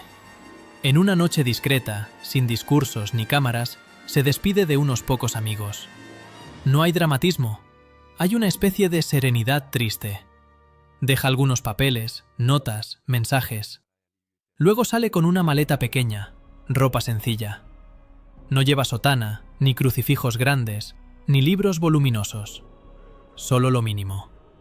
Sube a un vehículo que lo sacará de la ciudad, rumbo a las montañas de Santander, donde el ELN tiene sus primeros campamentos.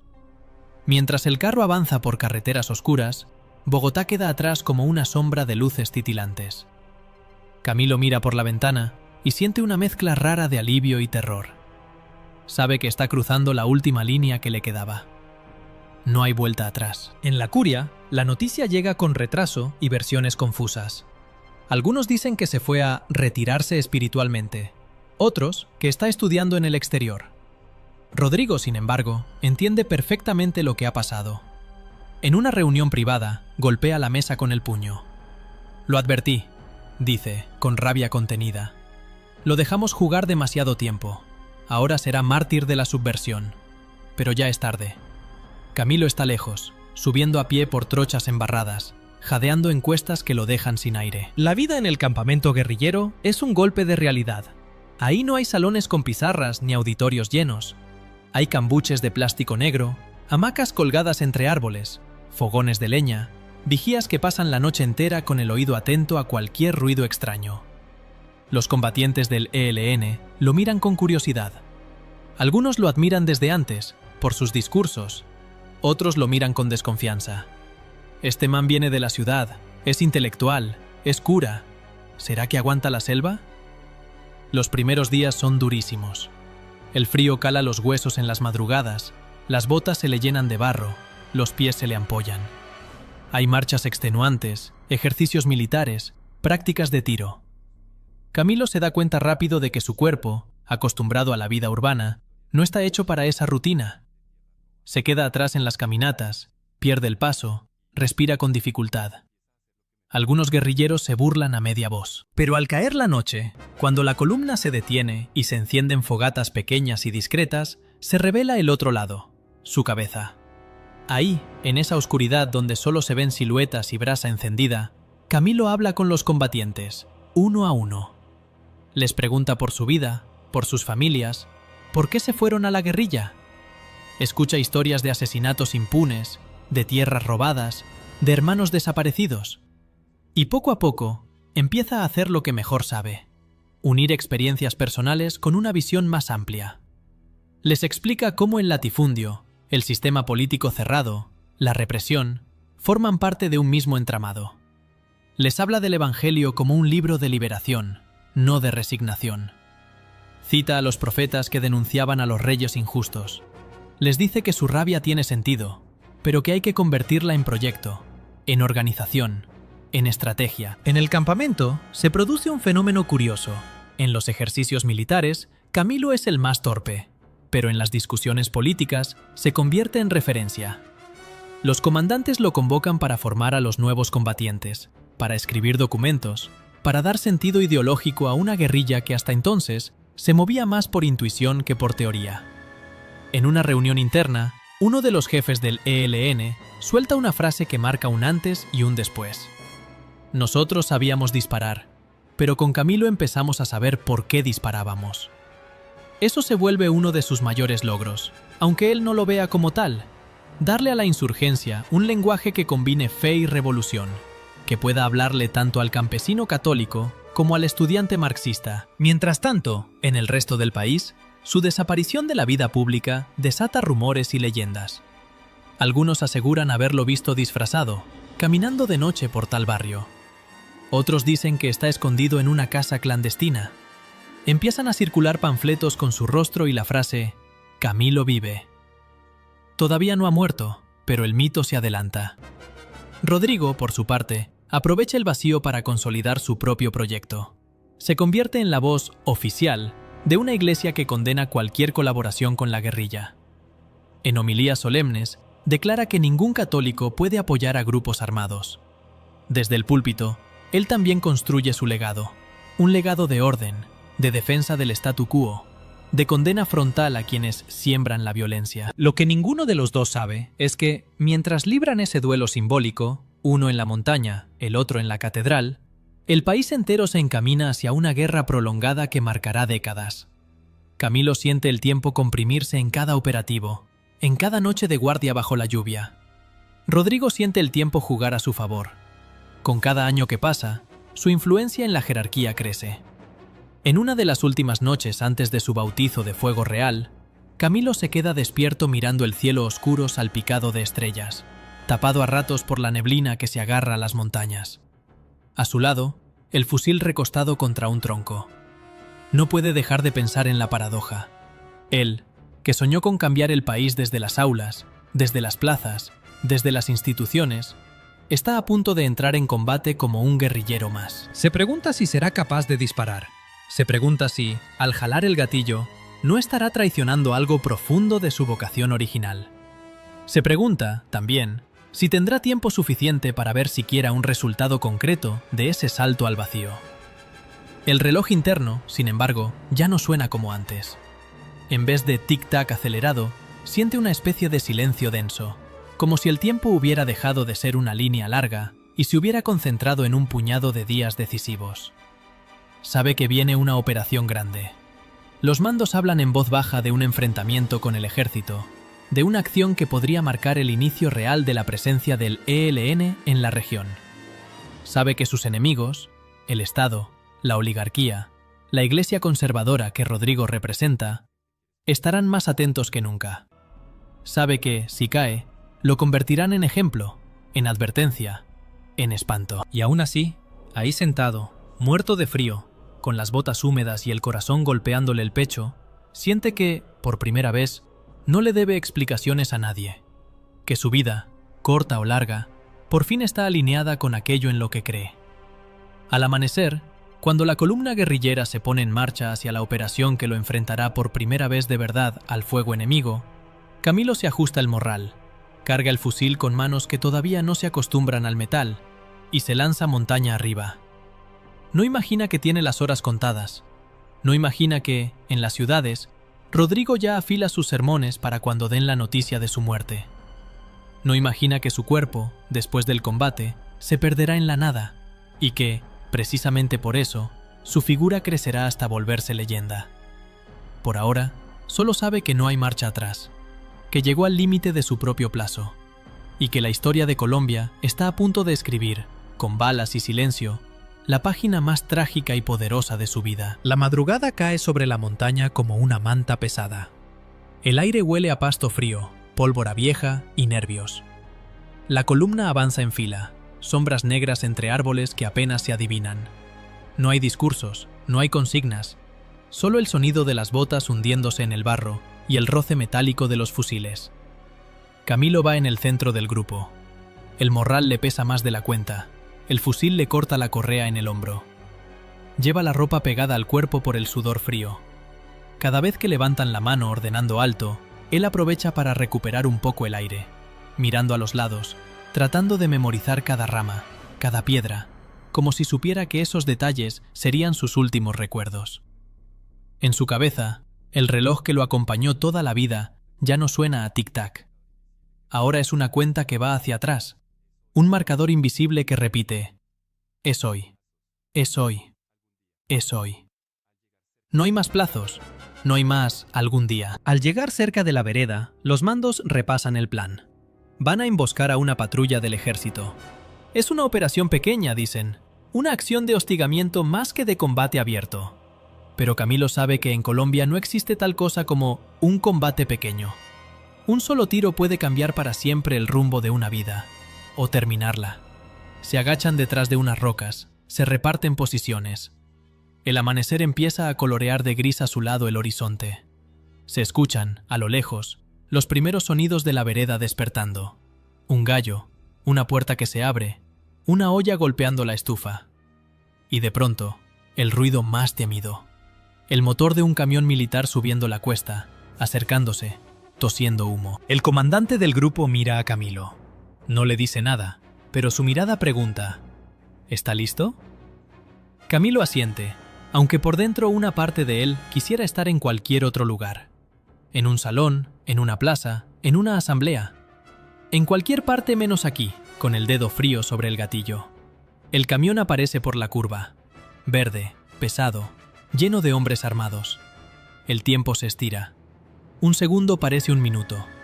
Los guerrilleros contienen la respiración. Y de repente, la orden seca. ¡Fuego! El silencio se rompe en 1000 pedazos. Ráfagas, gritos, el eco de los disparos rebotando en las montañas. Humo, hombres que se tiran al suelo, otros que intentan responder el fuego, órdenes que nadie escucha bien. Camilo dispara, pero apenas ve hacia dónde. Todo es caos. El fusil le golpea el hombro con cada disparo. Siente más que piensa. De la parte baja de la carretera, otra patrulla responde. Alguien del grupo grita que hay más soldados de los esperados. Lo que iba a ser un hostigamiento se convierte en una batalla desordenada, cuerpo a tierra, explosiones pequeñas que parecieran enormes a esa distancia.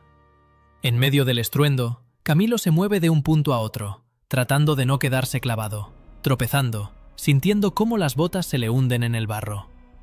Y ahí, en una fracción de segundo que nadie alcanza a narrar con precisión, ocurre lo inevitable. Un intercambio de disparos más cerrado, un matorral que no lo cubre bien, un soldado que apunta mejor que los otros. Un impacto seco, como un martillazo desde dentro. Camilo cae. No hay grito heroico, no hay frase final de película. Solo un golpe contra la tierra húmeda, el aire que se le va de golpe, el mundo que de repente se le llena de un zumbido grave. Ve borroso el cielo, una rama encima, el humo, una figura que se mueve corriendo hacia él. Siente manos que intentan arrastrarlo, voces que le susurran algo que no entiende. El reloj interno, que tantas veces le apuró la vida, se detiene ahí, a los 37 años. Demasiado joven para jubilarse, demasiado viejo para seguir creyendo que todavía tiene toda la vida por delante. Los guerrilleros tienen que replegarse. No pueden quedarse a recuperar a los heridos. El fuego del ejército aprieta. El terreno no ayuda. Entre el caos, la figura de Camilo se pierde. Algunos juran que lo vieron caer aquí, otros allá. Cuando la columna logra finalmente retirarse, exhausta, entienden la magnitud del golpe. El cura sociólogo líder se ha quedado en la carretera. Del otro lado, los soldados, al revisar el terreno después del combate, encuentran un cuerpo que les resulta conocido. No es un campesino más, no es un muchacho cualquiera. Reconocen el perfil de las fotos que han visto en informes, en periódicos, en carteles de buscado. Entienden, en un instante, que lo que tienen entre manos no es solo un cadáver, es un símbolo. Y con los símbolos, el poder tiene una relación extraña. A veces los muestra, a veces los esconde. Ese día decide esconderlo. El cuerpo de Camilo desaparece. No hay acta clara, no hay tumba con lápida, no hay lugar donde llevar flores. Versiones van y vienen. Que lo enterraron en un sitio secreto, que lo quemaron, que lo lanzaron a un río, que descansa bajo una losa anónima en un cementerio militar. Nada se confirma del todo. Lo único seguro es que no se lo entregan a su familia, ni a sus amigos, ni a nadie. Y ahí se produce uno de los giros más poderosos de toda la historia. El intento de borrar su cuerpo lo vuelve inmortal. Porque un muerto con tumba concreta puede ser visitado de vez en cuando. Pero un muerto sin tumba posible empieza a habitarlo todo. Se cuela en paredes pintadas, en canciones, en panfletos, en consignas. La ausencia física se convierte en presencia simbólica. El Estado quería borrarlo del mapa, terminó dibujándolo en todas partes. La noticia corre por el país como un rumor que se solidifica. Mataron a Camilo, dicen las radios en voz baja. Los periódicos conservadores lo anuncian casi con alivio. Cayó el cabecilla subversivo. Los estudiantes se miran en silencio. Los barrios populares tardan un poco más en enterarse, pero cuando la noticia llega, cae como piedra en el agua. Genera ondas que se expanden en círculos. En una universidad cualquiera, un pelado que lo escuchó años antes siente que le tiembla la mano con la que sostiene el cigarrillo. En una vereda lejana, un campesino se quita el sombrero y murmura una oración rápida, sin saber muy bien a quién se la dirige. En una cocina humilde de Bogotá, una señora que lo oyó una vez en radio se queda mirando al vacío mientras revuelve la olla, pensando que, por lo menos, hubo un cura que sí se tomó en serio lo que predicaba. En la curia, la reacción es fría. Se convoca una reunión urgente. Algunos piensan en publicar una nota breve, lamentando la pérdida de un hijo de la iglesia que se desvió del camino. Otros prefieren el silencio absoluto, como si ignorar su nombre pudiera, mágicamente, borrar también su memoria. Rodrigo, ya figura consolidada, presiona por una postura firme. No podemos permitir que lo conviertan en mártir. Hay que dejar claro que eligió la violencia y que ese camino siempre lleva a la muerte. Aunque por dentro, en un rincón profundo que él mismo no quiere mirar, algo se le mueve. Porque más allá de las diferencias, sabe que Camilo vivía y moría coherente con lo que creía. Y esa coherencia absoluta es algo que a él, rodeado de alfombras y protocolos, a veces le falta. Al final, la jerarquía toma el camino que siempre toma cuando no sabe qué hacer: la ambigüedad. Ni lo reivindican ni lo lloran. Lo citan muy poco, casi nada. Borran su nombre de documentos oficiales. En algunos seminarios se habla de él solo como una advertencia. Pero esa estrategia funciona únicamente en los edificios donde hay vitrales. Afuera, en las calles, pasa lo contrario. En las paredes de las universidades empiezan a aparecer grafitis. Camilo vive. Nadie sabe quién los pinta, pero ahí están, en letras negras, rojas, azules. En reuniones clandestinas, sus discursos circulan en hojas amarillas, mecanografiadas, que se pasan de mano en mano. Muchos jóvenes que nunca lo oyeron en vivo se aprenden de memoria fragmentos de sus palabras. En las comunidades cristianas de base, en barrios periféricos, algunos curas jóvenes lo nombran en voz baja como ejemplo. No lo dicen en la misa de 12, pero sí en los círculos pequeños donde leen la Biblia con campesinos y obreros. De su mezcla de fe y revolución nace un río más grande: la teología de la liberación. Esa corriente que dirá, sin miedo, que el Dios de los pobres no solo consuela, sino que también organiza. Los años 70 y 80 traen nuevas oleadas de violencia. Más guerrillas, paramilitares, masacres, negociaciones fallidas. El nombre de Camilo aparece y desaparece, pero nunca se va del todo. Para algunos es símbolo de la decisión radical. Para otros, un error trágico. Lo ponen en murales al lado del Che, de Sandino, de líderes estudiantiles caídos. En las universidades, generaciones nuevas que no vivieron su época se preguntan quién fue de verdad. ¿Un loco romántico? ¿Un revolucionario ingenuo? ¿Un santo desobediente? Surge lo más peligroso para cualquier poder que quiso silenciarlo: curiosidad. Y la curiosidad empuja a la gente a leer sus escritos, a escuchar sus discursos, a preguntarse por qué un cura que pudo tener una vida cómoda decidió, en cambio, morir en una trocha embarrada. Mientras tanto, Rodrigo envejece. Los años de cargos, reuniones y ceremonias se le acumulan en el rostro. Sus manos, que antes sostenían papeles con firmeza, ahora tiemblan apenas. Sigue siendo respetado. Lo invitan a hablar en aniversarios, a cortar cintas de nuevas instituciones, a dar palabras protocolarias sobre la paz y la reconciliación. Una noche, solo en su despacho, ya retirado de la primera línea, abre una gaveta que casi nunca toca. De adentro saca un sobre viejo, amarillento. Dentro hay recortes de periódicos sobre Camilo, una foto perdida donde salen ambos de jóvenes, con sotana, sonriendo raro a la cámara, y unas notas sueltas que tomó durante las primeras polémicas contra él. Se queda mirando la foto un rato largo. Es difícil decir si está rezando, recordando o rindiéndose. Tal vez un poco de todo. Porque ahí, frente a esa imagen de dos muchachos que todavía no saben en qué se van a convertir, empieza a preguntarse cosas que nunca se permitió. Si yo hubiera tenido su valentía, ¿habría tomado otro camino? ¿O mi misión fue precisamente ser lo contrario? Ese es otro de los giros discretos de la historia. El antagonista, en la vejez, no encuentra descanso en su victoria. Sí, la Iglesia oficial siguió una línea más cercana a la suya que a la de Camilo. Sí, el Estado no se derrumbó, pero el país está lleno de huellas de esa guerra que él dijo que había que evitar a toda costa. Y el nombre de su viejo compañero, lejos de olvidarse, se repite ahora en aulas, tesis, canciones, documentales. Los años siguen corriendo. Colombia firma y rompe acuerdos de paz. Nuevos movimientos sociales llenan plazas, ahora con pancartas impresas en plotter y celulares grabándolo todo. Y aún así, en ciertos momentos clave, la figura de Camilo reaparece como un fantasma tozudo. Cada vez que un joven se pregunta si la fe puede ir de la mano con la indignación, su nombre vuelve al centro de la conversación. En barrios donde nunca han visto una biblioteca, hay murales con su rostro.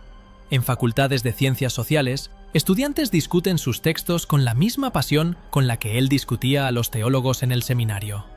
En la memoria de la guerrilla, su paso por el ELN se cuenta, a la vez, como orgullo y como deuda. Orgullo porque se la jugó hasta el final. Deuda porque su muerte temprana impidió ver hasta dónde habría llegado su influencia dentro de la organización. Y hay un detalle que se vuelve casi un símbolo máximo de su historia: la ausencia de cuerpo. No hay tumba donde cerrar el duelo, ni urna para depositar flores. Entonces, el país entero se vuelve, a la fuerza, lugar de duelo. Cualquier esquina puede ser su tumba imaginaria. Cualquier plaza donde suene su nombre puede ser velorio y resurrección a la vez. Esa ausencia se convierte en una presencia que no se puede administrar desde ningún despacho. Para algunos, eso es un problema. ¿Hasta cuándo van a seguir con Camilo?, preguntan, cansados. Para otros, es precisamente la señal de que su vida tocó fibras que no son fáciles de apagar. Porque, más allá de las posiciones políticas, hay algo que incomoda profundamente. La sensación de que él sí llevó hasta las últimas consecuencias una idea que muchos preferimos mantener solo como discurso bonito. La idea de que no se puede amar a los pobres desde la comodidad. De que la neutralidad, en un país lleno de fosas, es una forma de complicidad. Y aquí aparece el último twist, el más silencioso. Su competencia con Rodrigo, la carrera que empezó en los pasillos de un colegio de élite, no se resuelve en aplausos ni encargos. Se resuelve en memoria. En las homilías oficiales, el nombre de Rodrigo se menciona como el de un obispo respetable, de trayectoria, que sirvió fielmente a la iglesia. Su foto cuelga en un pasillo sobrio, con marco dorado discreto. Cada vez menos gente joven sabe quién fue. Es recordado, sobre todo, por quienes vivieron su época. En cambio, el nombre de Camilo, que nunca tuvo mitra ni anillo de obispo, sigue sonando en bocas que él nunca conoció. Aparece en canciones de protesta, en pancartas de marchas actuales, en artículos que discuten el papel de la Iglesia en la política, en debates sobre si la violencia tiene o no justificación en contextos de opresión estructural. Su legado no es limpio ni cómodo. Está atravesado de contradicciones. Un hombre de fe que optó por la guerra, un intelectual que eligió el barro, un líder que murió antes de ver si sus propuestas podían cuajar en algo más que en discursos incendiarios. pero quizás precisamente por eso nos sigue hablando, porque su vida plantea preguntas que no cierran fácil. ¿Hasta dónde estarías dispuesto a llegar por tus ideas? ¿Hay un punto en el que la paciencia se convierte en cobardía? ¿Puede un país cambiar sin que alguien arriesgue literalmente la vida? Escuchar la historia de Camilo es como ponerse frente a un espejo incómodo. Nos obliga a mirar nuestras propias excusas, nuestro propio miedo a perder privilegios, nuestro propio deseo de que las cosas cambien, siempre y cuando no nos cuesten demasiado. En la última imagen que podemos imaginar de él, aunque nadie haya tomado esa foto, Camilo no está disparando ni dando un discurso heroico. Está sentado en una piedra, en mitad de la montaña, con el fusil recostado al lado, respirando agitado, con el pecho molido por la caminata, mirando hacia abajo, hacia un país que no alcanza a ver entre la neblina. Tal vez en ese momento piensa que no va a tener tiempo suficiente, que no va a ver el resultado de nada, que su vida se queda a mitad de camino entre el púlpito y la trinchera. Lo que él no sabe, lo que nadie sabe mientras está vivo, es que hay decisiones que siguen actuando mucho después de que el reloj se detiene. Que hay vidas que, al cortarse temprano, se vuelven pregunta eterna para los que vienen después. Camilo Torres Restrepo, el niño de casa elegante que terminó como guerrillero sin tumba, sigue ahí, colado en las conversaciones de un país que, cada cierto tiempo, vuelve a asomarse al abismo. Cada vez que Colombia discute si la justicia social es una consigna o una urgencia, su nombre vuelve a rondar. Cada vez que alguien siente que el tiempo se le acaba para hacer algo por los demás, su historia resuena como una campana lejana. Al final, su gran límite de tiempo no era solo biológico, era histórico. Sabía que el país se le podía ir de las manos si no actuaba rápido. Tal vez se equivocó en los métodos, tal vez acertó en la lucidez, tal vez ambas cosas a la vez. Pero lo que nadie puede negar es que se atrevió a jugar sus cartas hasta el fondo, sin guardarse ninguna para una vejez tranquila. Y esa, quizás, es la imagen que más nos persigue cuando se apaga la voz del narrador y la pantalla se queda en negro. La de un hombre que decidió que era mejor morir corriendo detrás de un sueño colectivo, que envejecer sentado viendo cómo el reloj se le acaba, sin haberlo intentado de verdad.